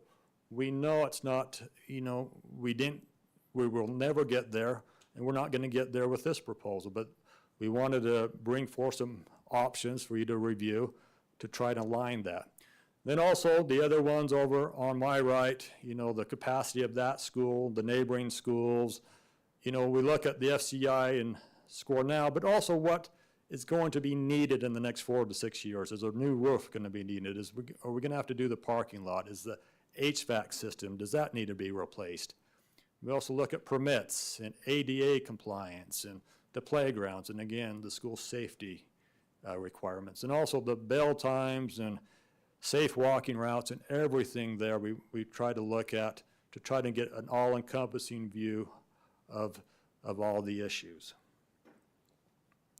So there's under state code, there is a process you have to do if you change a boundary or close a school or consolidate a school. So you have to give what we call the official notice. And that is what our intention is tonight, is to provide that official 90-day notice. There is some, I know there's, and we understand there's been lots of confusion in the communities. We get that, that we're making a final decision tonight. No, we cannot do that because we can't do that for 90 days after we give the official notice. So that, once you do that, then we have to notify all the parents via Parent Square, which is our communication method. We also have to send a postcard saying that this boundary or this school is being considered for either an adjustment or a closure. We also have to go meet with the mayor and the city council in each city. We're looking at that. We have to have public comment at least 2 board meetings. We'll get to that, and also have to have a public hearing that's also required, and that's preferably to be held at the school being considered for closure. And all this process has to be done, again, once the clock starts ticking for that 90 days, we have to have it done by December 31st if you want to implement it for the next school year, okay? So if it goes into January, February, it can't happen for the 25-26 school year. So again, that is the state code that's out there. We also want to acknowledge the permit information. Again, we think we have 45 amazing schools, and we want parents and families to know they can permit into any one of them according to state law, as long as there's capacity. And if you'd like to, if your boundary is changing, you would like to remain at your current school, would ask you to complete a special permit. And I think we will be able to accommodate most, if not all, there. And we're also going to say any current students impacted by a boundary change, we will give them preference in that window, again, trying to accommodate everyone as best we can, and we'd invite you to our website for more information on that. So here's the recommendations that we are proposing. Again, these are our proposals for you to consider, and we can make adjustments as we go along. These would go into effect, we'd recommend these go into effect for the 26-27 school year. That would be next year. So we've broken this up into 2 areas here. One is in the northeast area, one's in more of the east central area.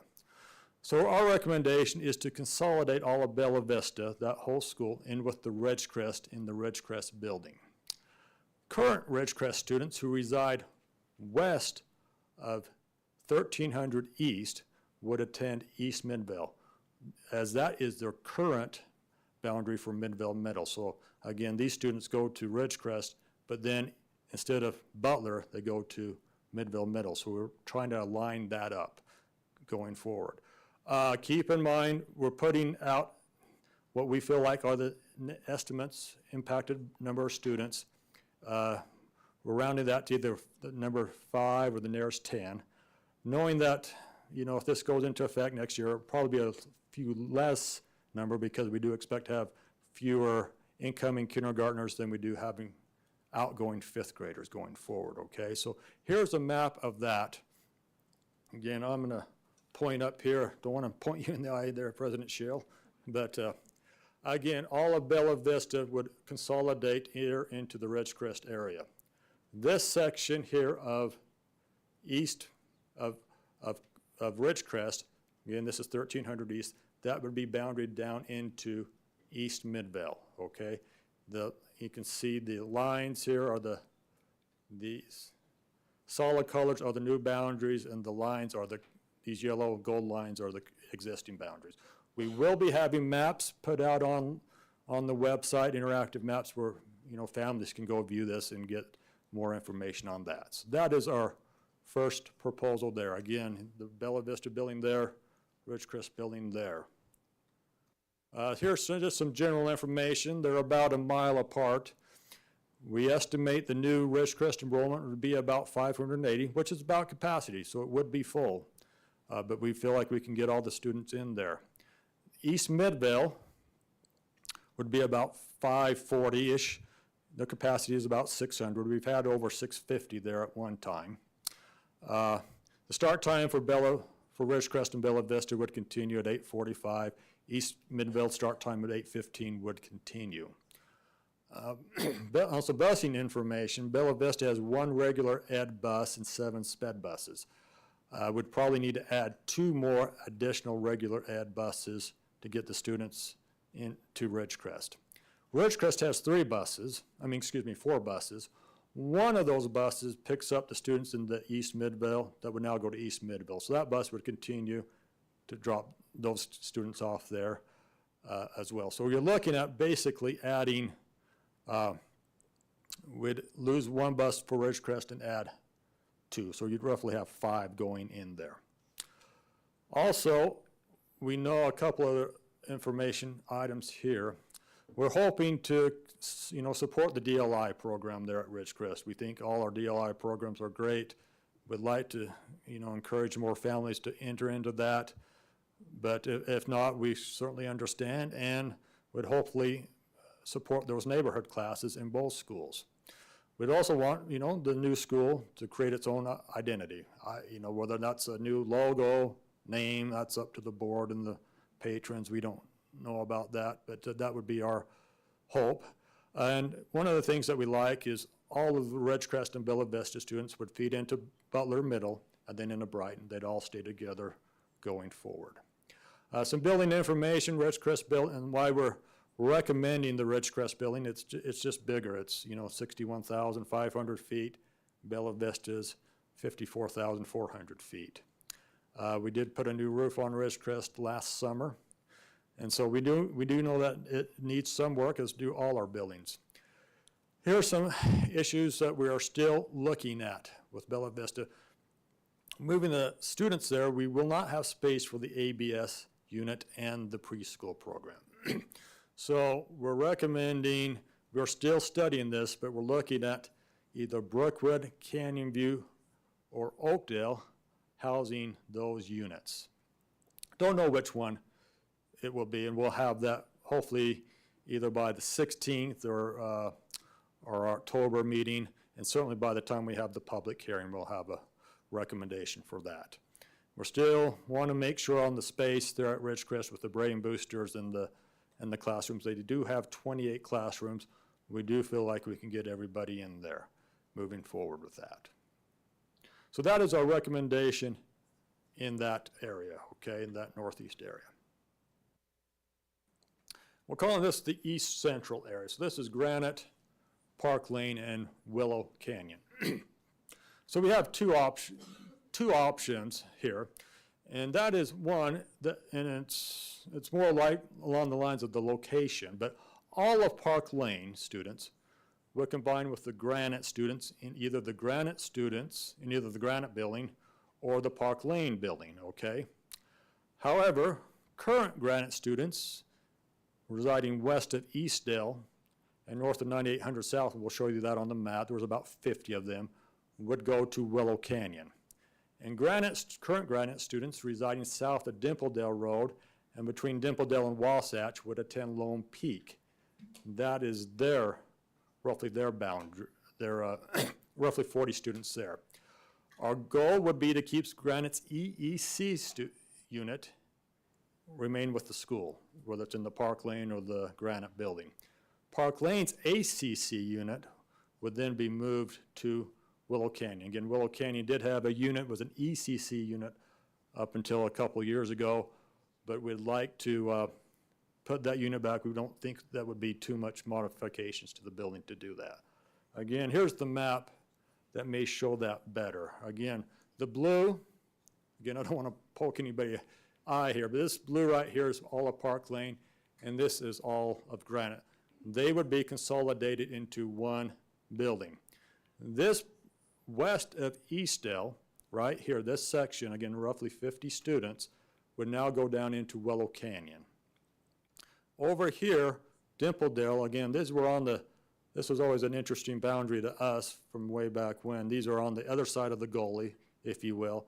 They would actually they'll go down into Lone Peak. This does line up with the middle school boundary for that area, okay? So they go to Granite, then to Indian Hills. So we'd just like to line up that boundary a little bit more. Again, one of our goals was to clean up the feeder system with that, okay?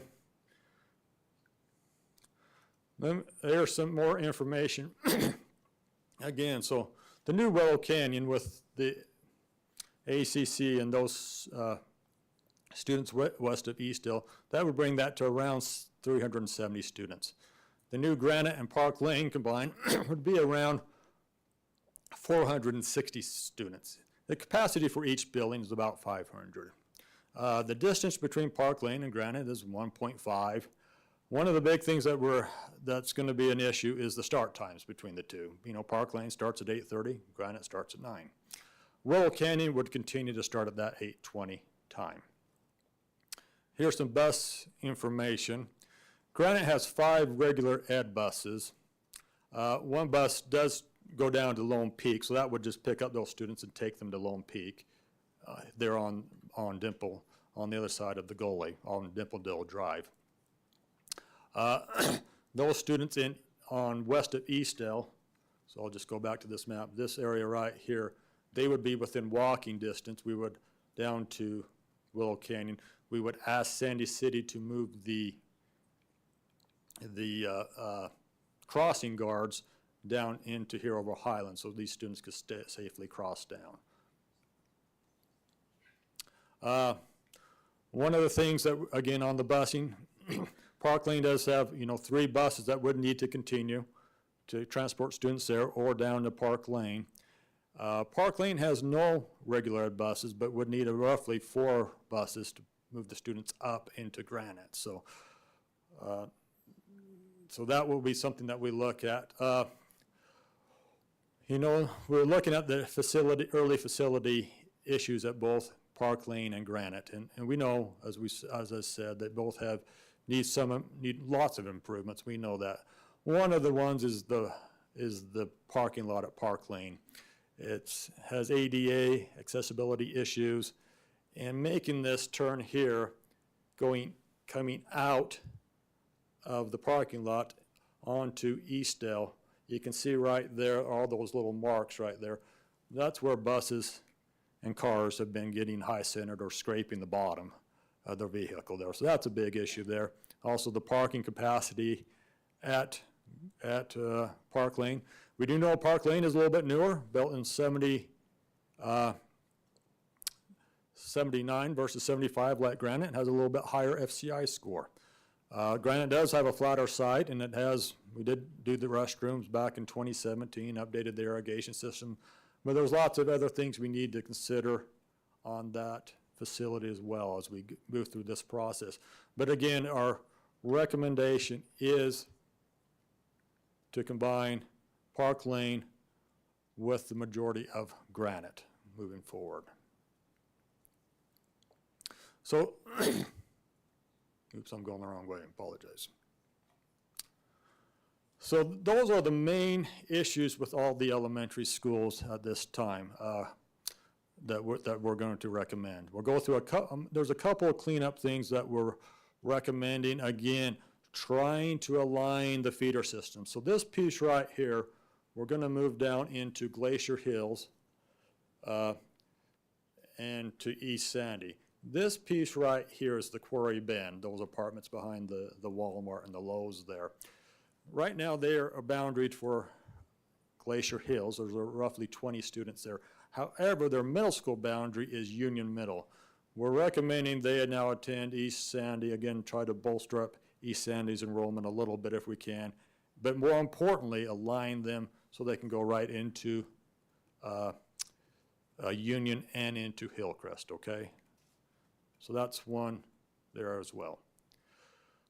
We are recommending, again, some more cleanup to the middle and the high school boundaries. Again, we're recommending these for next school year. But most importantly, for our high school students, we want to allow them to permit, in case they're in the band or on the football team or in a C-Tech program or looking at an AP class next year. Again, making sure they have the credit they need for graduation and to finish out their high school career where they're at. So here are those recommendations here. It's mainly this pocket here. Again, for the new Granite is what I'm calling it, or Park Lane, however that gets branded, and then Lone Peak and Willow Canyon. So this section right here would now go to, it's above Eastdale and just on this other side of Little Cottonwood Canyon Road. This would all go down into Eastmont Middle rather than Albion. We want to do that because now that will now line up with Jordan High, the high school boundary, okay? Moving that over. So that is our recommendation there. Again, we should note the Granite, Park Lane will feed into two different middle schools. Again, we wanted to clean them up all the way, but we knew we wouldn't get there. Also, so you can see there's roughly 60 students there, 55 already attend Albion, and we have 5 permitting down into Eastmont. But again, it is to match up with the high school boundary.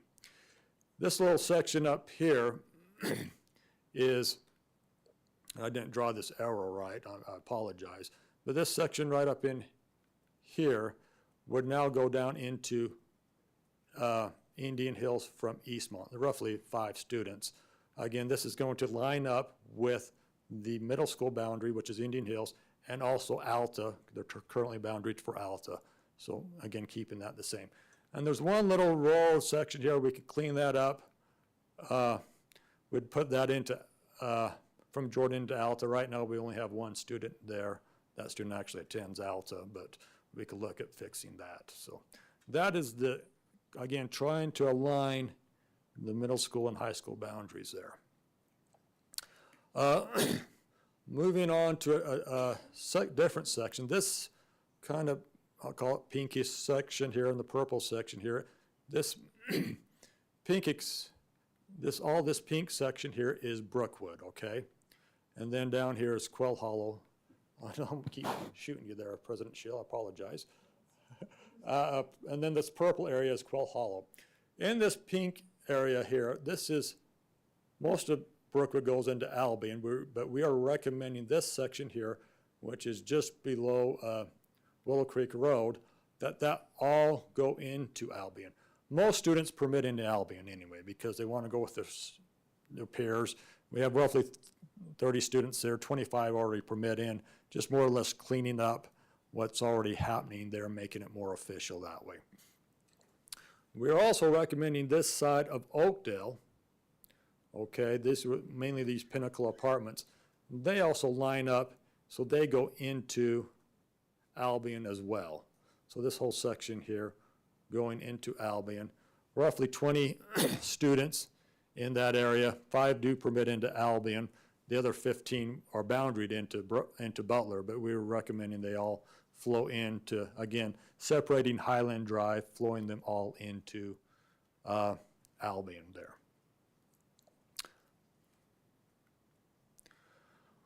And one last section on middle schools is we want to, again, going back to that concept of trying to align all elementary schools moving to one middle school and then into one high school is Silver Mesa.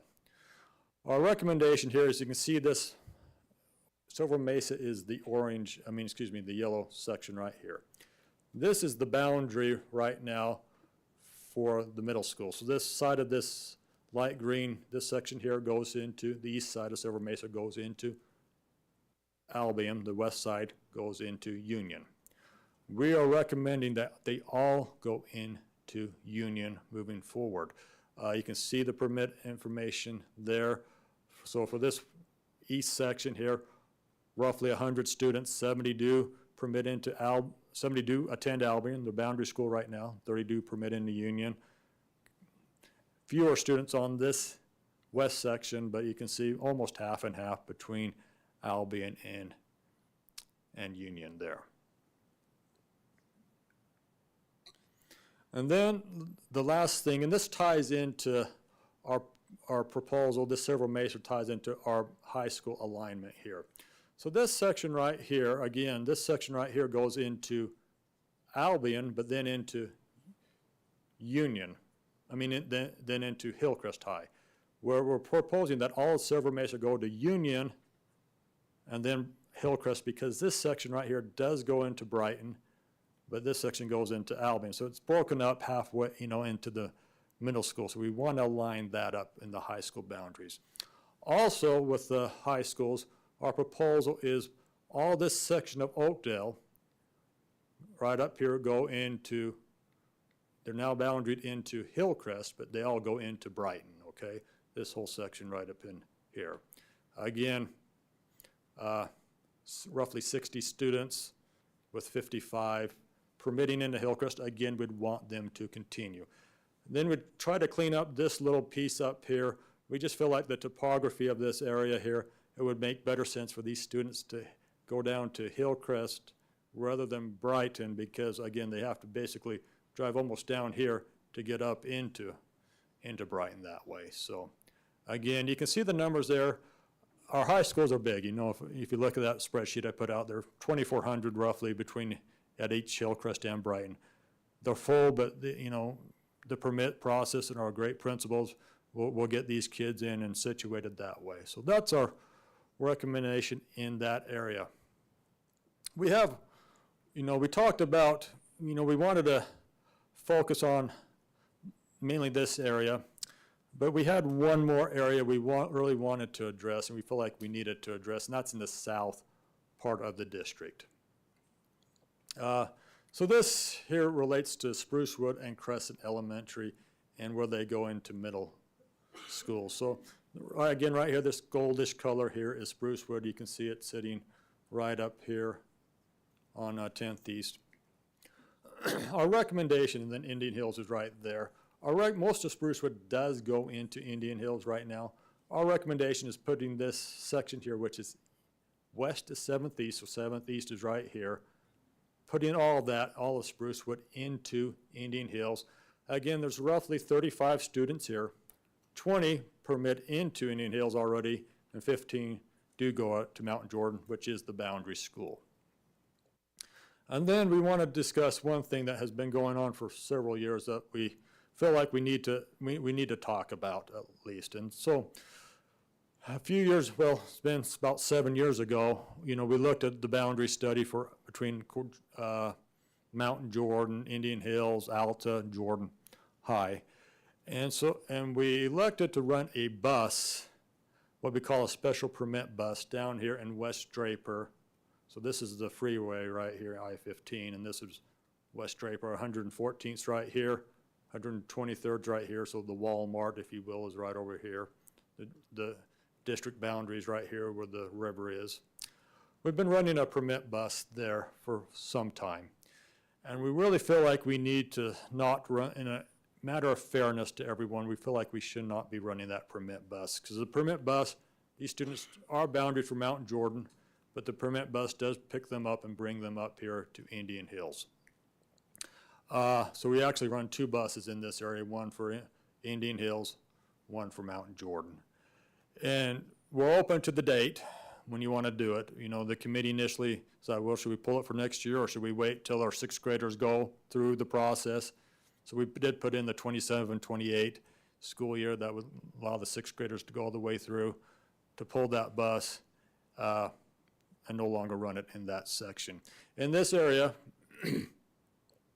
we have a lot of, there are a lot of students in this area. 90 do attend Mount Jordan, which is the boundary school, and about 175 do permit. Again, most of them are riding the bus up to Indian Hills. We can come back and talk about questions that way.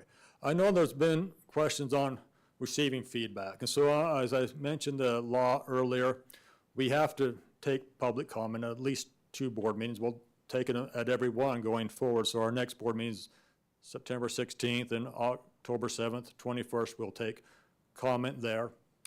Then we'll hold public hearings. We'll show you those, how we elect to have them scheduled on the following slide. As I said, this is our first reading here. We're recommending a second reading. We can't take any action, but any adjustments we have, we can bring at that after the public hearing as we gain more feedback at a second reading at that November 11th meeting. Again, we can still take feedback on that at November 11th meeting. Then we can look at third reading and action requested at either the December 2nd or the 16th board meeting, if you so choose, to put these into effect for next school year. The December 2nd would give us 91 days technically to meet that schedule if we wanted to go that route. Or you can delay it till the 16th, which we also have scheduled. Here are the public hearings that we have scheduled. So again, for that Granite, Park Lane, Willow Canyon, we are proposing to hold that at the Granite Building on October 15th. So again, it's recommended we will either, look at closing the Park Lane or the Granite Building. But so we're holding it at one. We're putting both out there. Again, October 15th, 6 to 7. For Bella Vista, East Midville, and Ridgecrest, again, we're recommending to hold that on October 16th, again, 6 to 7, the next following day at the Bella Vista building. All these other changes that we're proposing, we're just going to have one meeting here. All those are boundary changes, and we'd have those on October 30th here, probably down at the Canyon Center, okay? That would be, because of timing, we'll look at 7 o'clock to 8 o'clock that night. So here's our motions and our recommendations. This is the final slide. Then I get to quit talking, but again, you can read those. Again, it's authorizing the administration to provide that official notice to propose that Bella Vista be consolidated into Ridgecrest, and that section of Ridgecrest be boundaried into East Midville, and also notify that public hearing to occur on Thursday, October 16th at Bella Vista. The second one would be authorize the administration to provide official notice that Park Lane and Granite will be consolidated into one school. Also, that one section of Granite be boundaried into Willow Canyon, another section into Lone Peak, and provide that official notice for the public hearing to be on October 15th at the Granite Building, and then notifying everybody else here. So there's several schools that are impacted by this, some much more than others. But that would be of the boundary changes. Again, no school closures, but just boundary changes. That would be East Sandy, Glacier Hills, the elementary schools. Then it'd be Albion, Butler, Eastmont, Indian Hills, Mountain Jordan, Union, then Brighton, Hillcrest, and Jordan High schools. And then that meeting would be held here on the 30th. So with that, I or the committee members, Andrew, Katie, Karen, or Rick, you can ask, we'll be happy to take any questions you may have. Okay, board, do we have any questions or comments? How about Dr. Robbins and then Kate, then Mrs. Dolly? So Leon, would you just address, I know we've talked about this a little bit with some of the groups that we've met with, but talk a little bit about our debt service and just our past history and what that might look like in 2030. Yeah, sorry, yeah. No. I'm an accountant, we don't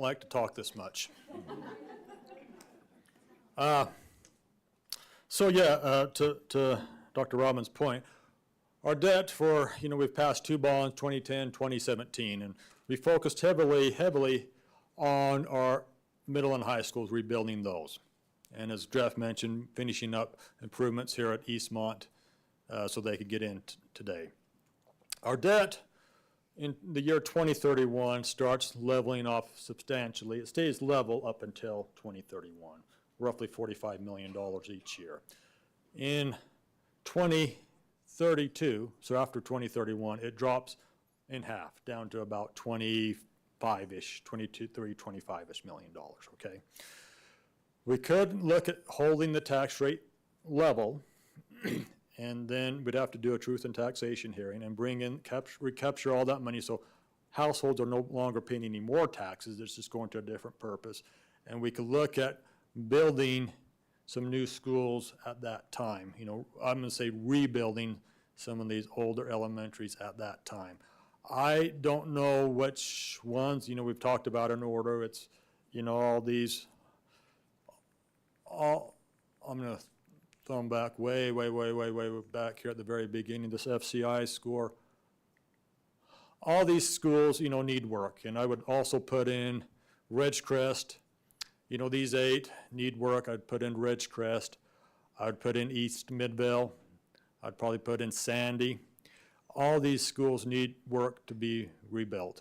And how do we look at continuing to consolidate these more, or do we look at rebuilding some of the existing ones? That has yet to be decided. But yes, the short answer is we're looking at, hopefully, if all goes well, we would actually put a shovel in the ground around this time in 2029 and look to rebuild a couple of these aging elementaries and open them in 2031. It takes almost 2 years to build an elementary now and open them in 2031. And then a year or two later, do it again at a couple more schools. That's our long-term goal. We didn't want to put that out too much because there's so many variables with that, as interest rates, construction costs, and then what schools, what order do we put them in? But we do hope to rebuild some of these aging schools in that timeline. Yeah, good question. Thank you. Okay, Mrs. Dolly? Thank you. Just a comment here to our community. First of all, we realize change is hard. Nobody wants to do this, but the reality is it's a problem that we need to address. When I met with administrators before I was elected to the board, just about every one of them asked me why nobody was addressing the elephant in the room of this declining school enrollment and the pressures they were feeling in our elementary schools because of this. And so unfortunately, it's a needed problem that needs to be addressed. We've tried really hard to balance things out, to do what's best for our teachers and our students. That's always what we came back to as we have discussed these decisions and the things we have to make. And the communities, everybody's gonna have to make some kind of sacrifice. And we tried to balance that hopefully one community's not feeling it more than another. But again, this is just a proposal. We want your feedback. We understand we may have blind spots that we're not aware of. We don't necessarily know the ins and outs of every little neighborhood and community. So please bring those forward at the open houses, and we will take those into consideration as we look at these. So thank you. Okay, Mr. Edel? Yeah, so I want to start by saying that, like you, I'm a parent. I have 4 kids in Canyon School District, 2 in elementary, 2 in middle school, and I serve in this position because of my kids and all of the Canyon's students that we have. So as we went into this, our number one concern has always been academic performance. And that's not to say some schools aren't doing well academically, but when you look at the model and being able to support teachers, being able to ensure that we're able to balance class sizes, being able to ensure that teachers are able to collaborate and to work together, those have been the chief concerns as we look at this. But then, as you all are here, I looked online, last I checked there were about 180 people online. I would highly encourage your continued engagement. The reason that we're here presenting this is so that we can now start the public engagement period, so that you can tell us, what aren't we seeing? What is it that we need to know? What is it that you have from your perspective, right? That's what this purpose is. And I feel like it hurts me when I know that people think that they're being blindsided and that we're ignoring them and that we're not hearing them. And unfortunately, this process is really kind of stringent and weird. But so is all things that are really formalized with the board. But know that we have email, we have future board meetings, we have several in-person meetings. They were listed. There was the 3 different meetings at the different locations. We want to hear from you. I'll be attending each of the meetings. And even if you don't live in my area, let me know what you think. But we want to hear from you, and I just want to make it abundantly clear from one parent to another, we want community engagement. Okay, board, are there any other comments? Mrs. Pedersen? Just a quick comment. This has been really hard. It's been a very long summer. And the part that made it really hard is people guessing what they thought we were going to do. You were told in the beginning, and we didn't have a plan. And if we just said, hey, we don't know what we want to do, just tell us what you think, we won't get anywhere. So we had to have a starting point by looking at all these different criteria, and it made it really hard in some areas that were starting to guess what they thought was going to happen, and it was undue stress. Some of it may be true, but I bet a lot of the things you were guessing aren't necessarily what's on the board. Maybe they are, and that's okay. We do want to have your input, but I'm glad that we have this opportunity now to tell you what we've tried to put together for you. It's sort of like when you ask your kids, what do you want for Christmas? And you have a list. Not saying that this is Christmas, but I'm just saying that sometimes you need input to kind of narrow things down a little bit, although you know what you think your kids want, and usually that's what you will get. But it's nice to have some input. We needed to come up with a tentative plan that we can now discuss. And it's not settled, it's not final. It is something that it's a working document, but this is the beginning. There was no secret that we were keeping away from you. We were literally just coming up with an initial thought. And this is our initial thought, and it may not be right. I'm not saying it is, but it's something to start with. So now we have some options to look at, and we can constructively talk about, this part doesn't work for me, but this part's okay. We can move things around. There's nothing locked here, nothing permanent. And we have tried to be very, very transparent with what we could tell you. We literally didn't have anything to share over the summer, other than what you saw in their beginning slides, and also the ones that you saw in May. Because the committee had to look it through and work it through, and we're the people that are working and living in the schools and know the ins and outs and all those little things that sometimes as a parent you're not totally aware of. Not saying I know more than you do, I just am aware of some things that you may not be aware of. And we're more than happy to share those thoughts as we're having our conversations in our open houses. So we're not cutting people out. Actually, this is our invitation. Here we go. This is what we thought we'd start with, and now we need your input. We need your help. We need you to tell us what's working and what's not working, and we will appreciate being able to hear that, especially if it's constructive and not angry. Because you know what? We don't love it either. We don't. If we could leave the schools the way they exactly are, we would, but financially we can't. And you do understand that our new buildings and our old buildings don't match up consistently, and so we have to look at what we need to do to make our older buildings safe and equitable for our education system. Small classes are great, except when you can't have another teacher as a choice, when you have one. How do you get those I just feel for the teachers. You're bringing in special ed kids and ECC, ACC kids, and your regular classroom, and you're one person. Having two teachers to share that load makes for a better educational system for all of our students, because all of our their needs can be met. So we had many, many different things that we needed to look at. We have talked with principals, but even they didn't know the plan. We just said, hey, if we were going to do something with your school, what would you recommend? What do you think? Or what are you not really happy about? If that happened, we didn't give them any ideas. They just talked about what would be their concerns if we did something with their school. So we appreciate the input that they gave us, and they're more than welcome to give us additional input all along the way here too. We have met with teachers, and we will be continuing, if they come to the meetings, to talk to them as well. It's really hard to get teachers all together in one spot because of all our different schedules. So before school started, we did meet with our teachers at the schools that are listed. So I just want you to know we really are being transparent.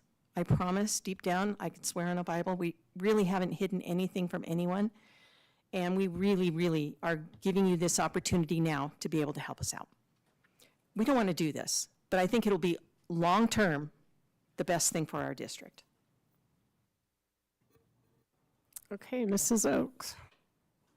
Thank you. I want to thank the committee for all of the work that you guys have been doing on this. I know it's been really intense, and while most people have been spending time on summer vacation, you guys have sat through very long hours of meetings trying to figure out good solutions and possible solutions. And as they said, they really are open to feedback. I want to point out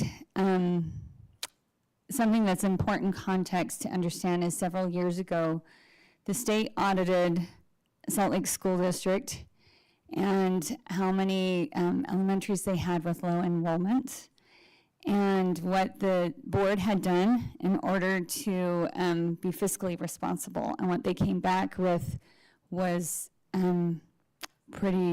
it was a difficult prognosis. It was that they had wasted millions of dollars in not closing schools. And they really kind of had their hands slapped, were publicly embarrassed, and essentially chided about the fact that they needed to be responsible and do better.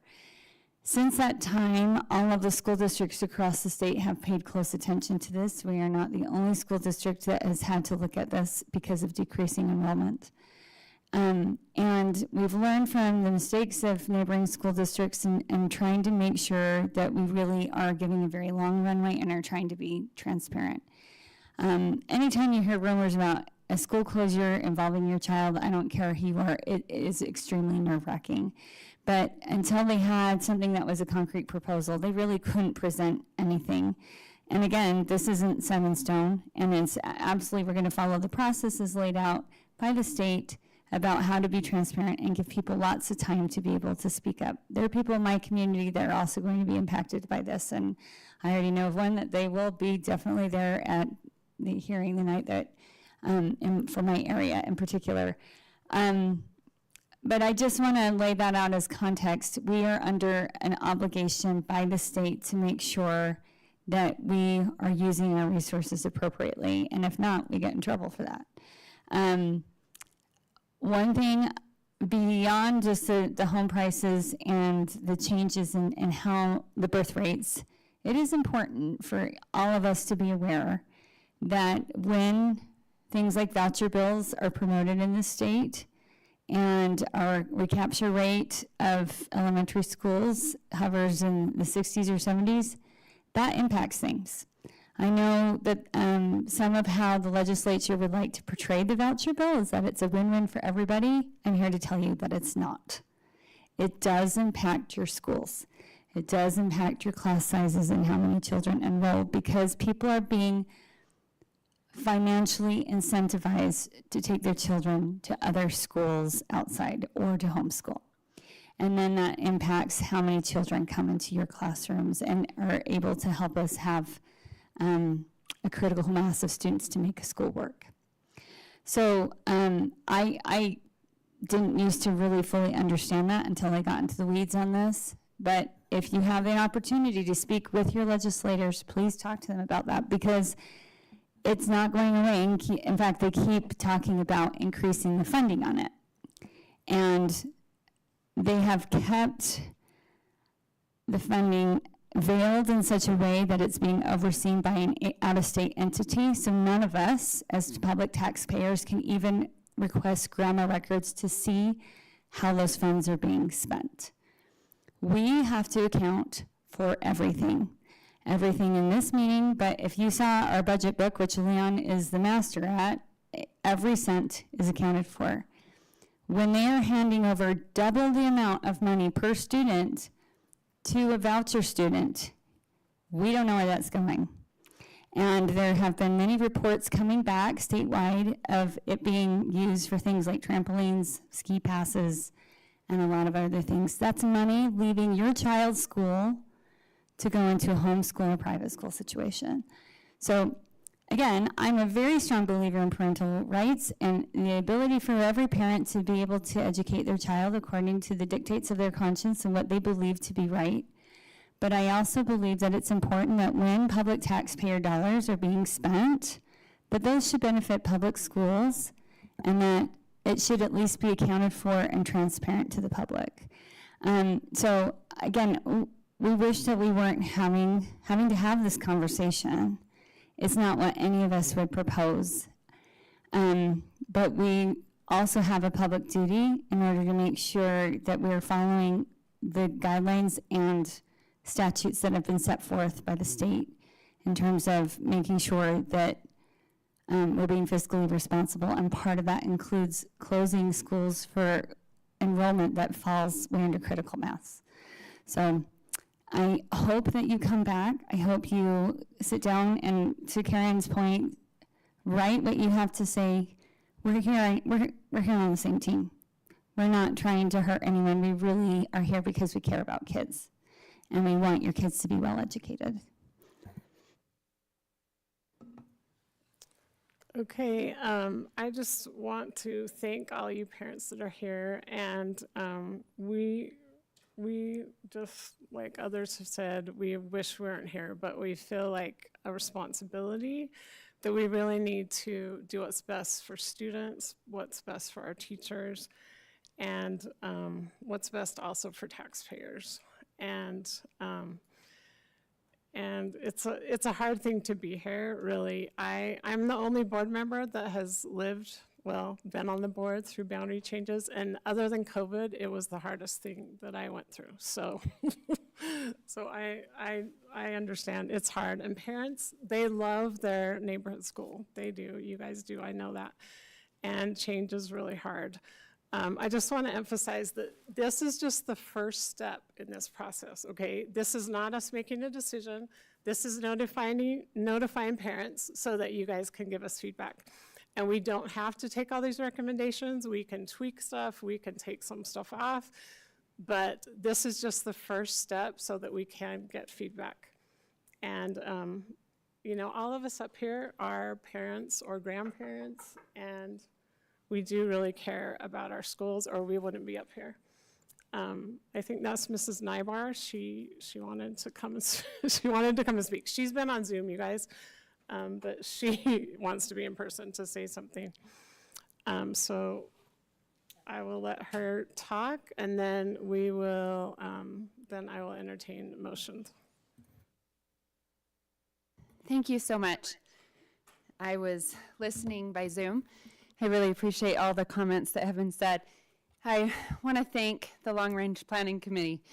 This is a difficult topic to task, and it is something that we have known is coming, and something that's been of major concern, especially because we don't take this lightly. And I listened to all the patron comments and understand, and actually went through a boundary change with my elementary school kids in Tennessee, and it was very difficult, and I understand what that feels like. I wanted to point out, and I think Ms. Pedersen did a good job of explaining that it is not only a fiscal decision, but that it can be difficult for us to run the programs as we need to when our numbers are dropping. When we have numbers down to a certain level, we get funding from the state that's called WPU, which is weighted pupil unit.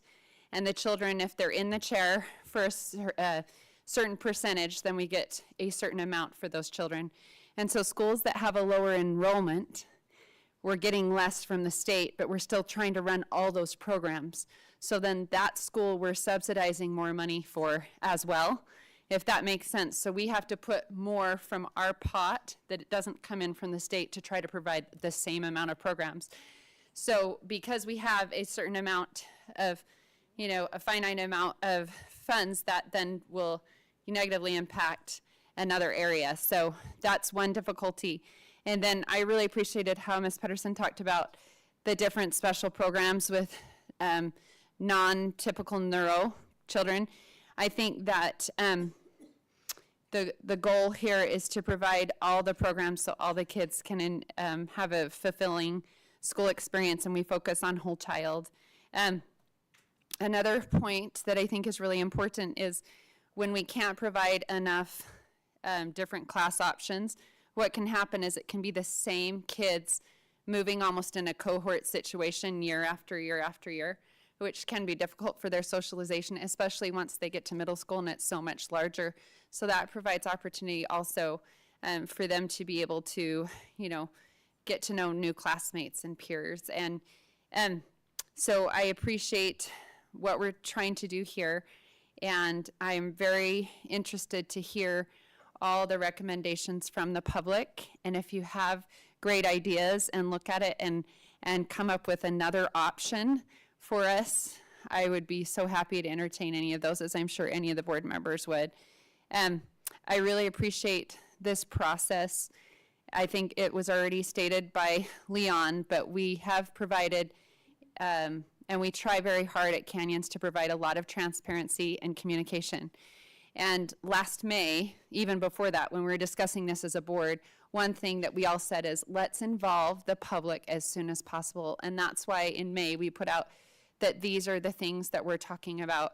And I know it's very difficult when there's been a summer, and we had some discussion about that. So we talked about how we want to give notice before the summer months so that people can see it. And then, of course, we have this whole process where we can gather more input. As far as West Draper, I need to bring that up. I know that's less impact than the other things we're talking about, but I do represent that area. And I know we're looking at discontinuing the buses for Indian Hills. And I know the difficulty when I first ran for the school board over 5 years ago, I met with some West Draper parents, and one of their largest concerns was that the way their boundary is their children go to a different middle school than they do high school. So it's Mount Jordan and then Alta. And so that was the thing that they were concerned about, was providing busing so that their kids could follow a cleaner feeder pattern. Because they're part of Draper City and all the rest of Draper goes to Draper Park Middle and Corner Canyon, their first choice would be able to go to those schools. And so it was in an effort of compromise that we did the busing to Indian Hills and then having them go to Alta. And I am very sensitive to, the thoughts and feelings of those parents. And so I'm really grateful for this opportunity for input and public notice. And just want to thank everyone who's been involved and hope that we can have more communication, especially with the parents that are here. Thank you. Okay, thank you. Mrs. Oakes. Yeah, I want to echo some of what Holly was just sharing. I have the same situation going. Cranberry Hill neighborhood is one of my areas, and they're very strong Alta Hawks. And the same thing, like there has been that whole crossover between them being boundaried for Mount Jordan, and yet their kids are zoned for Alta. And so same thing, this is definitely going to be something that is well communicated with the community. I guarantee we're going to hear from a lot of them. And they've expressed the same concerns that Holly's mentioning to me as well. Okay, thank you. Any other comments, board? Just to, if I may, President Yeah, Shield, Mr. Wilcox? a couple things. One on the public hearings. So they are, if you will, pseudo board meetings. So we'll need the board, at least a quorum, attending each one. Okay, on those dates that we've listed. And also too, we know that some of those 8 schools not heavily impacted by our decisions, and many others But, you know, as the long-range planning, you know, we're kind of almost looking as a step one. As you've all said, we really, really wish we were not in this. We wish we were, you know, for years, I've been here 17 years. You know, for most of those first 12, 13, our enrollment was very, very consistent. And then we, even before COVID, we started to see these drops. And they've just grown and grown in the last couple of years. So we know that this is probably just step one, and we'll probably be back here, whether it's 1 year or 2 years, 3 years, in making other recommendations moving forward. So we want to just let the public know that. There are forecasts out there for our elementaries. As I put up there on the earlier slide, we're roughly 12,500. We do see forecasts getting us down into close to 11,000 the next, you know, 3, 4, 5, 6 years. So that's something that we will have to watch moving forward. Again, we wish we were not in this position, but that is something that is out there. And I also want to note that I know I went through these slides fairly quickly. I know that. We will be putting out interactive maps as soon as tomorrow, so people can, you know, put in their address and see where, you know, if they are impacted by this, see what the boundary would be and where they would go for that, okay? So we do know we went through this fairly quickly, but that will be available on our website starting tomorrow. That's all. Okay, thank you, Mr. Wilcox. I will now consider a motion if we are ready for that. I move that the committee recommends the board authorize the administration to provide official notice that it is proposed that Bella Vista Elementary School be closed and consolidated into Ridgecrest Elementary, and that a section of Ridgecrest be boundaried into East Midvale Elementary. Also approve notice for a public hearing to be held on Thursday, October 16th, 2025 at 6 p.m. at Bella Vista. Okay, thank you. We have a motion. Is there a second to that motion? I'll second. Okay, is there any discussion to that motion? Okay, seeing none, I'll call for a vote. All in favor, say aye. Aye. Any opposed? Okay, that motion passes unanimously. There is now another motion. I'll go ahead and make that. So for motion number 2, the committee recommends the board authorize the administration to provide official notice that it is proposed that Park Lane and Granite be consolidated into one school, and either Park Lane Elementary School or Granite Elementary School be closed. Also, that one current section of Granite be boundaried into Willow Canyon and another section of Granite be boundaried into Lone Peak. Also approve notice for a public hearing to be held on Wednesday, October 15th, 2025 at 6 p.m. at Granite. Okay, thank you. Is there a second to that motion? I'll second. Okay, thank you. Any discussion to the motion? Okay, I'll call for a vote. All in favor, say aye. Aye. Any opposed? Okay, that motion passes unanimously. I'll do 3. Now, is there a third motion someone would like to make? I'll do Okay. 3. Thank you. I'd like to make a motion number 3. The committee recommends the board authorize the administration to provide office, I think that's official, notice that boundary changes could occur at the following locations: East Sandy Elementary, Glacier Hills Elementary, Albion Middle, Butler Middle, Eastmont Middle, Indian Hills Middle, Mount Jordan Middle, Union Middle, Brighton High, Hillcrest High, and Jordan High. Also approve notice for a public hearing to be held on Thursday, October 30th, 2025 at 7 p.m. in the Canyon Center at the district office.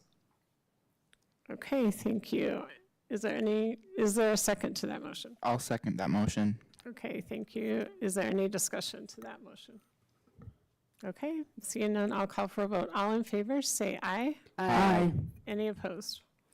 Okay, that motion passes unanimously.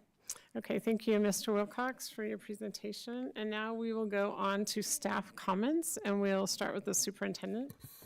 Yeah, thank you, President Schill. Real quick, also just want to thank the committee for all of their work on this, and to Leon for his excellent work. And I just add my appreciation to Mr. Maldonado for his comments tonight. It's been just about a year since the passing of his son. So it's pretty heartfelt for all of us, but appreciate his comments, and big thanks to everyone here tonight that's commented.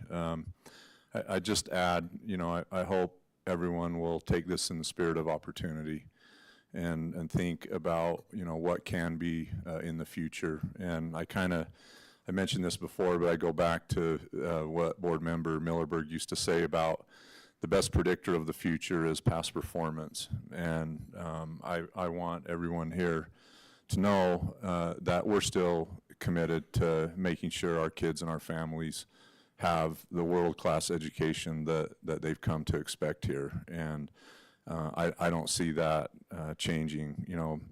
Our why is always going to remain.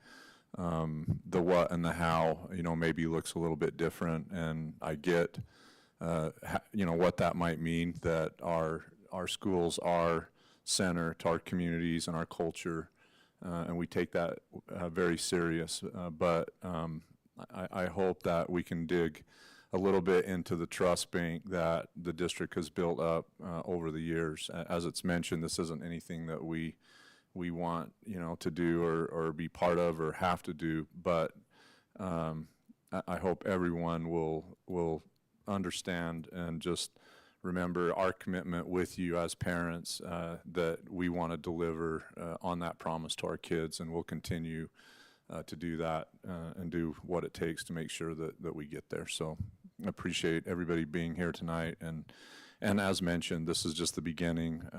We hope to have lots of feedback, and as mentioned, maybe there are blind spots that we haven't seen or picked up on that we need to make some adjustments. So thank you for all the comments. Okay, thank you. Mr. Wilcox, the Business Administrator Report. Yes, thank you, President Schill. Just a couple quick things. As noted, we did get into Eastmont today. Appreciate Hogan Construction, our group, Stacy Kurtzall and her team making everything happen to get in there. Appreciate the parents' patience with us the last 2 weeks as they've been online. With that, we've also had around 150 students there every day in the auditorium and other parts of the building. Still a long way to go though in that building. I just want the public to know that. We still got a lot of flooring to do, mainly tile there, but if you get a chance, please go in and look at the classrooms. They really look good, especially the new LED light. I didn't realize how big of an impact that would have. And also, as I noted, many of these buildings aging, and one of the issues is the HVAC in some of them, and it's just so hard to keep these buildings cool. We are having issues at Ridgecrest with a sensor. I know it went out today. The building got pretty warm. We are hoping to have that in tomorrow and installed, and then so that I can get back to normal temperatures. But that is something that we are monitoring tonight and will be really throughout the rest of this week. Again, trying to keep our buildings cool and comfortable for our students. That's all I have for tonight. Thank you. Okay, thank you, Mr. Wilcox. We will start with our board reports with Mrs. Nybar.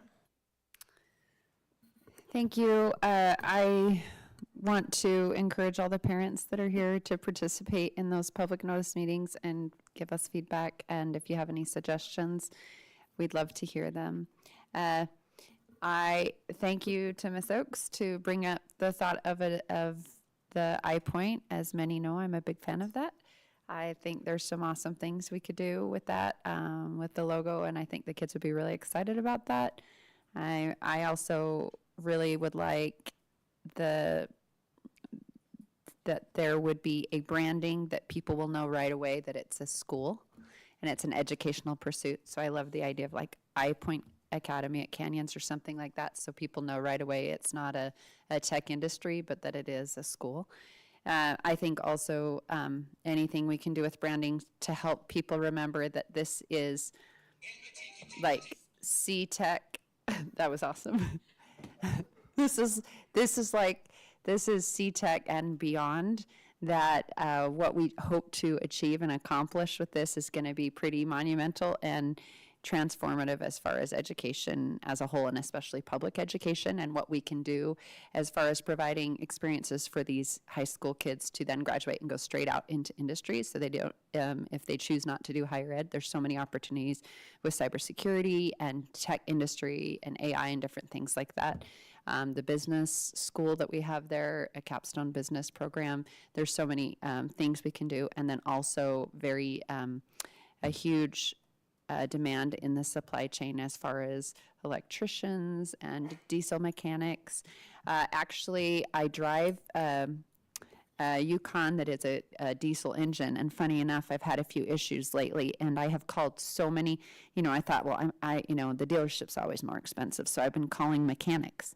And would you know, 4 different mechanics that I got all these recommendations from, these auto shops, they said, oh, our diesel mechanic just quit.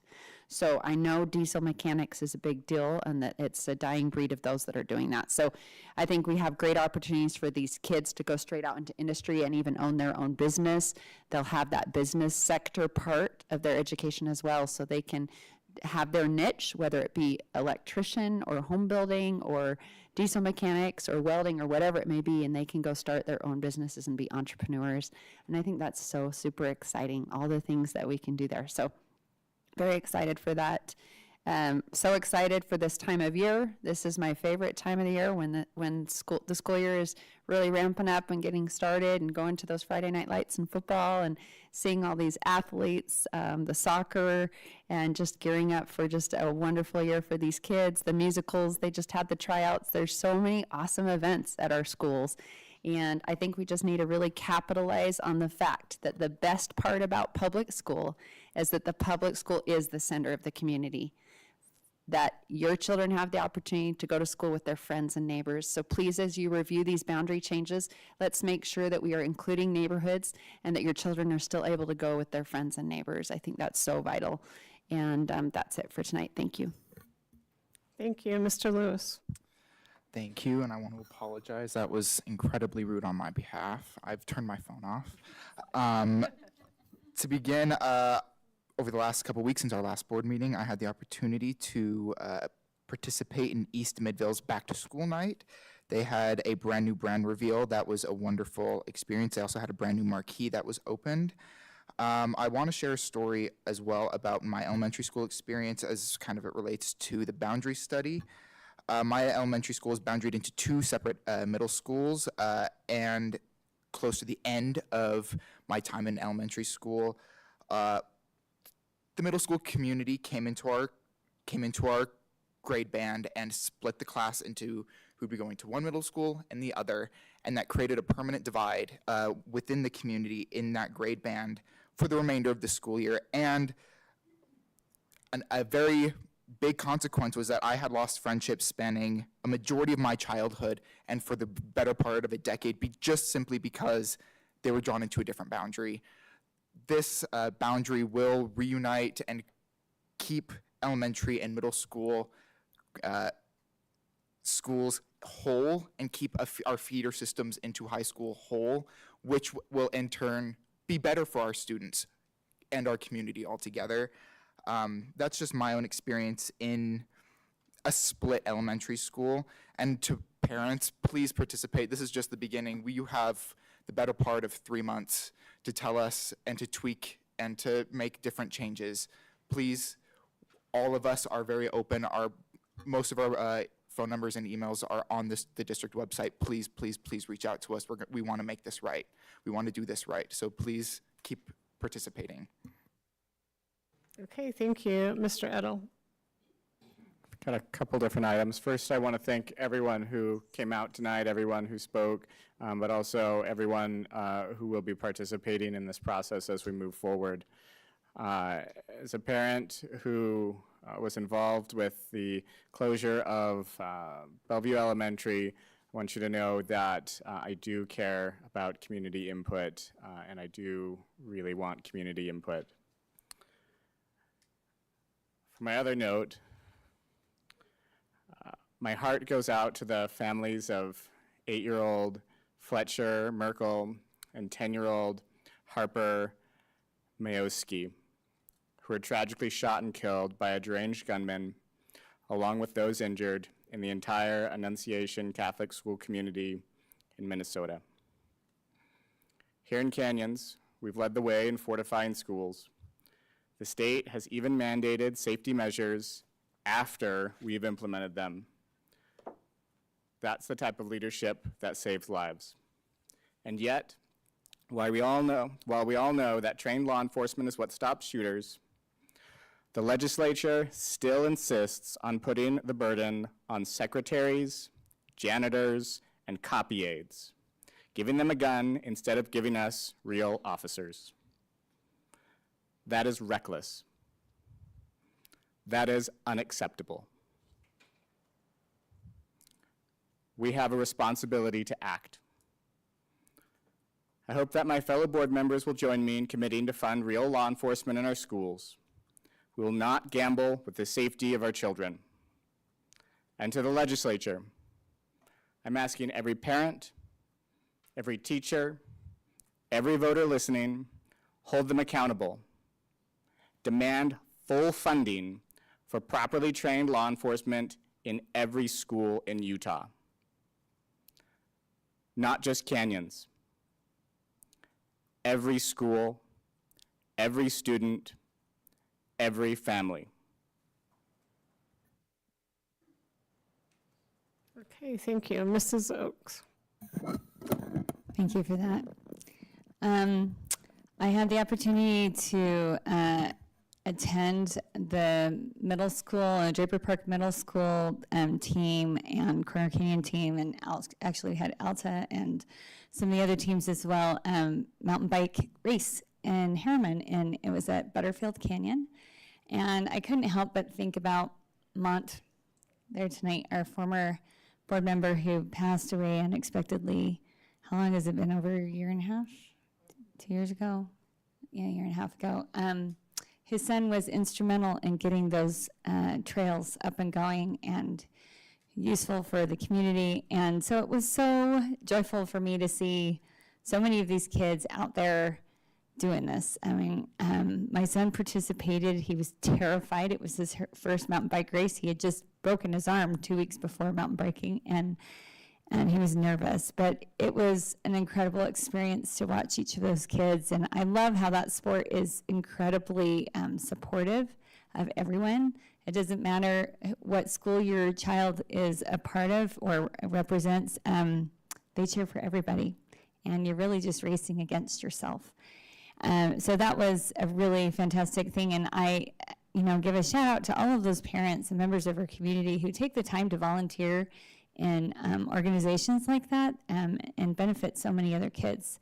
It's such a wonderful thing, and I couldn't help but think about the fact that it was a great representation of so much of Mont's legacy too. Anyway, he should be really proud of his son and what has been left for lots of kids to enjoy in the years to come. It's a lot like public ed. The teachers that are in there working so hard for our kids, they're benefiting generations to come. So thank you for everything that you're doing. I hope that the beginning of the school year proves to be a good one for our teachers, for our students, for our parents. I don't know about you parents, but I'm still getting ready, used to the morning routine again. I don't know why it's so hard every time, but it is. I sigh a big sigh of relief every time all of the kids make it out the door, and I'm like, another one down. So we're all in this together. I appreciate you. Thank you again for coming, all of you who came. It's clear that you're interested in your kids' well-being, and they're lucky to have you. So thanks. Okay, thank you, Mrs. Dolly. Thank you so much for coming tonight. This is what makes Canyons great, is to have parents that are involved and that care and are passionate about having good quality public education schools, and so we appreciate you. I'm grateful to be a part of Canyons District and to be able to witness the great things that are happening in and out of our classrooms every single day, for our administrators, for our teachers, for our support professionals, our transportation facilities, even our volunteers and our parents. This is what makes us the best district. And so we appreciate everyone's effort as we chip in.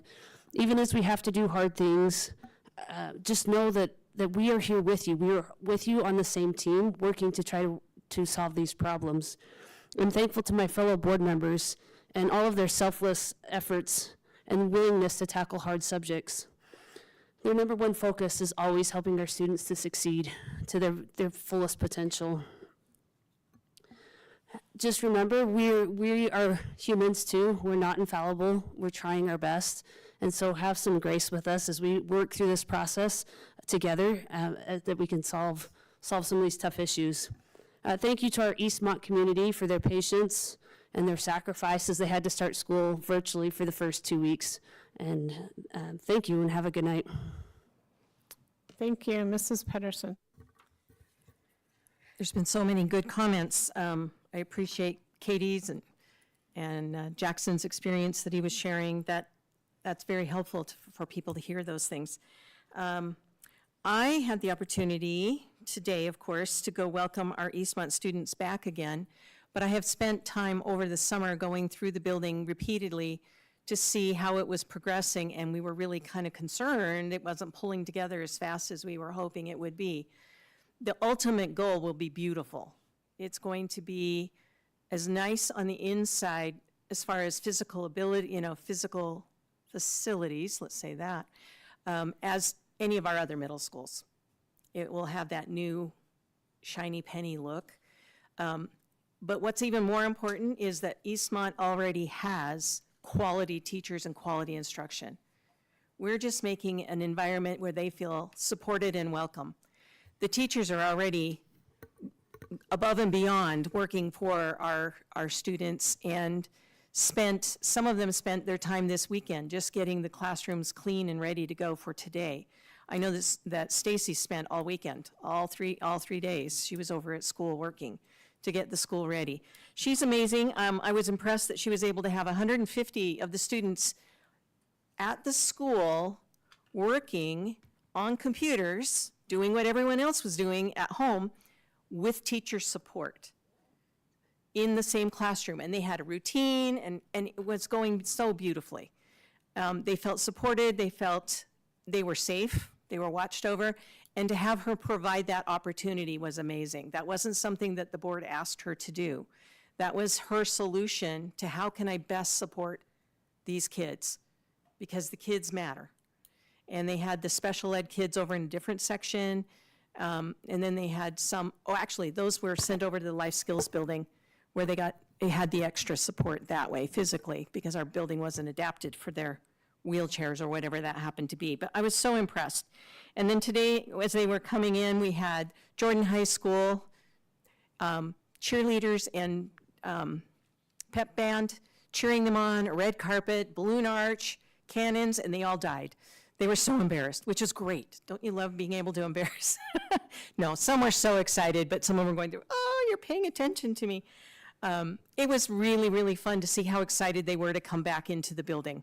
It will take the rest of the school year to get the building 100% up and ready to go, but there will be a grand open house when that happens, and I hope the community will come and be able to see that. But I wanted to thank, once again, she's had a lot of compliments, but I truly know how much Eastmont means to Stacy Kersals and her faculty, that those kids are their number one concern, and that they are providing the best education possible in their roles. I also was given the opportunity to go to Entrada High School. I don't know if you know, we have an adult high school. It's not a GED school, it's a high school. These are kids or adults. They're adults 18 years or older who've decided that after they've dropped out of school, they want to come back and graduate from high school. These are the kids we've lost, and they have chosen to come back. The graduation at the end, we have a couple hundred kids. I always call them kids. Anyway, a couple hundred adults and all their families at the graduations. That's one of the most joyous times I've ever seen, when these parents show their kids that they can do it. We had them all the way up to a grandma who graduated last year with her granddaughter together. It's just a phenomenal place. And I don't think a lot of you knew that we have not only an alternate high school for kids that struggle in the regular schools, but we actually have a high school for adults who've dropped out who want to graduate from high school. It's a full it's not GED, it's a full diploma. An amazing thing. There are so many things that we're able to do for our community that I don't know if everyone ever kind of gets told about those, but it was such a fun thing. It was the first time we'd ever had a welcome back with the Arches, and they were thrilled. That was so much fun. I did want to mention about our new building, the Innovation Center, that not only are we building for our high school students, but down the road, once we have this running, this will be moved, we will be putting in place classes and instruction from kindergarten all the way up to feed these kids with the skills and abilities to be able to be entrepreneurs and business people, so that they will be able to graduate with skills that they can go and get a job and then pay for their own college, if that's what they want to do. Or is that going to be their career? That just may be. They may do just super, super well. So this isn't just something we're doing for our high schooler. It's just kind of a nice little pet project over on the side. This is a long-term goal for our students, all of them. The disadvantaged students as well. We haven't developed it. We don't know what it's going to look like, but that's our goal. We're really looking as far forward as we can. And I just want to thank the parents once again for being here and for being involved and caring. We get so overwhelmed with so many things that are going on, and you took the time to be able to come and see what we're introducing in person and online, so that you will have factual information to discuss with your communities and not just rumors that you may have heard. So we appreciate your being here and helping to be the advocates for our students. So thank you again. We look forward to your comments in the next however many buildings. It's actually almost 4 months of input, because it's only September 2nd. So you have September, October, November, and December. That's 4 months of input. So we're looking forward to hearing from you. Thank you. Okay, thank you. I just want to thank Mr. Maldonado for coming. I really appreciated hearing about the foundation they've set up and how they are trying to help other kids. And I really do love that kindness conquers hate. I think that is a great message. I want to thank the superintendent for holding the PTA and SEC luncheons. There were a lot of parents there, and we had some really good discussions. There were a lot of questions, and I really do think we have some of the best parents in our district, and that is what makes our district so great. So, and I also want to thank again the parents that are all here and the ones who spoke, and we'll look forward to hearing more from you guys. I do want to end by apologizing to Jackson for saying he was a parent, because I said we're all parents up here. Anyway, sorry, Jackson.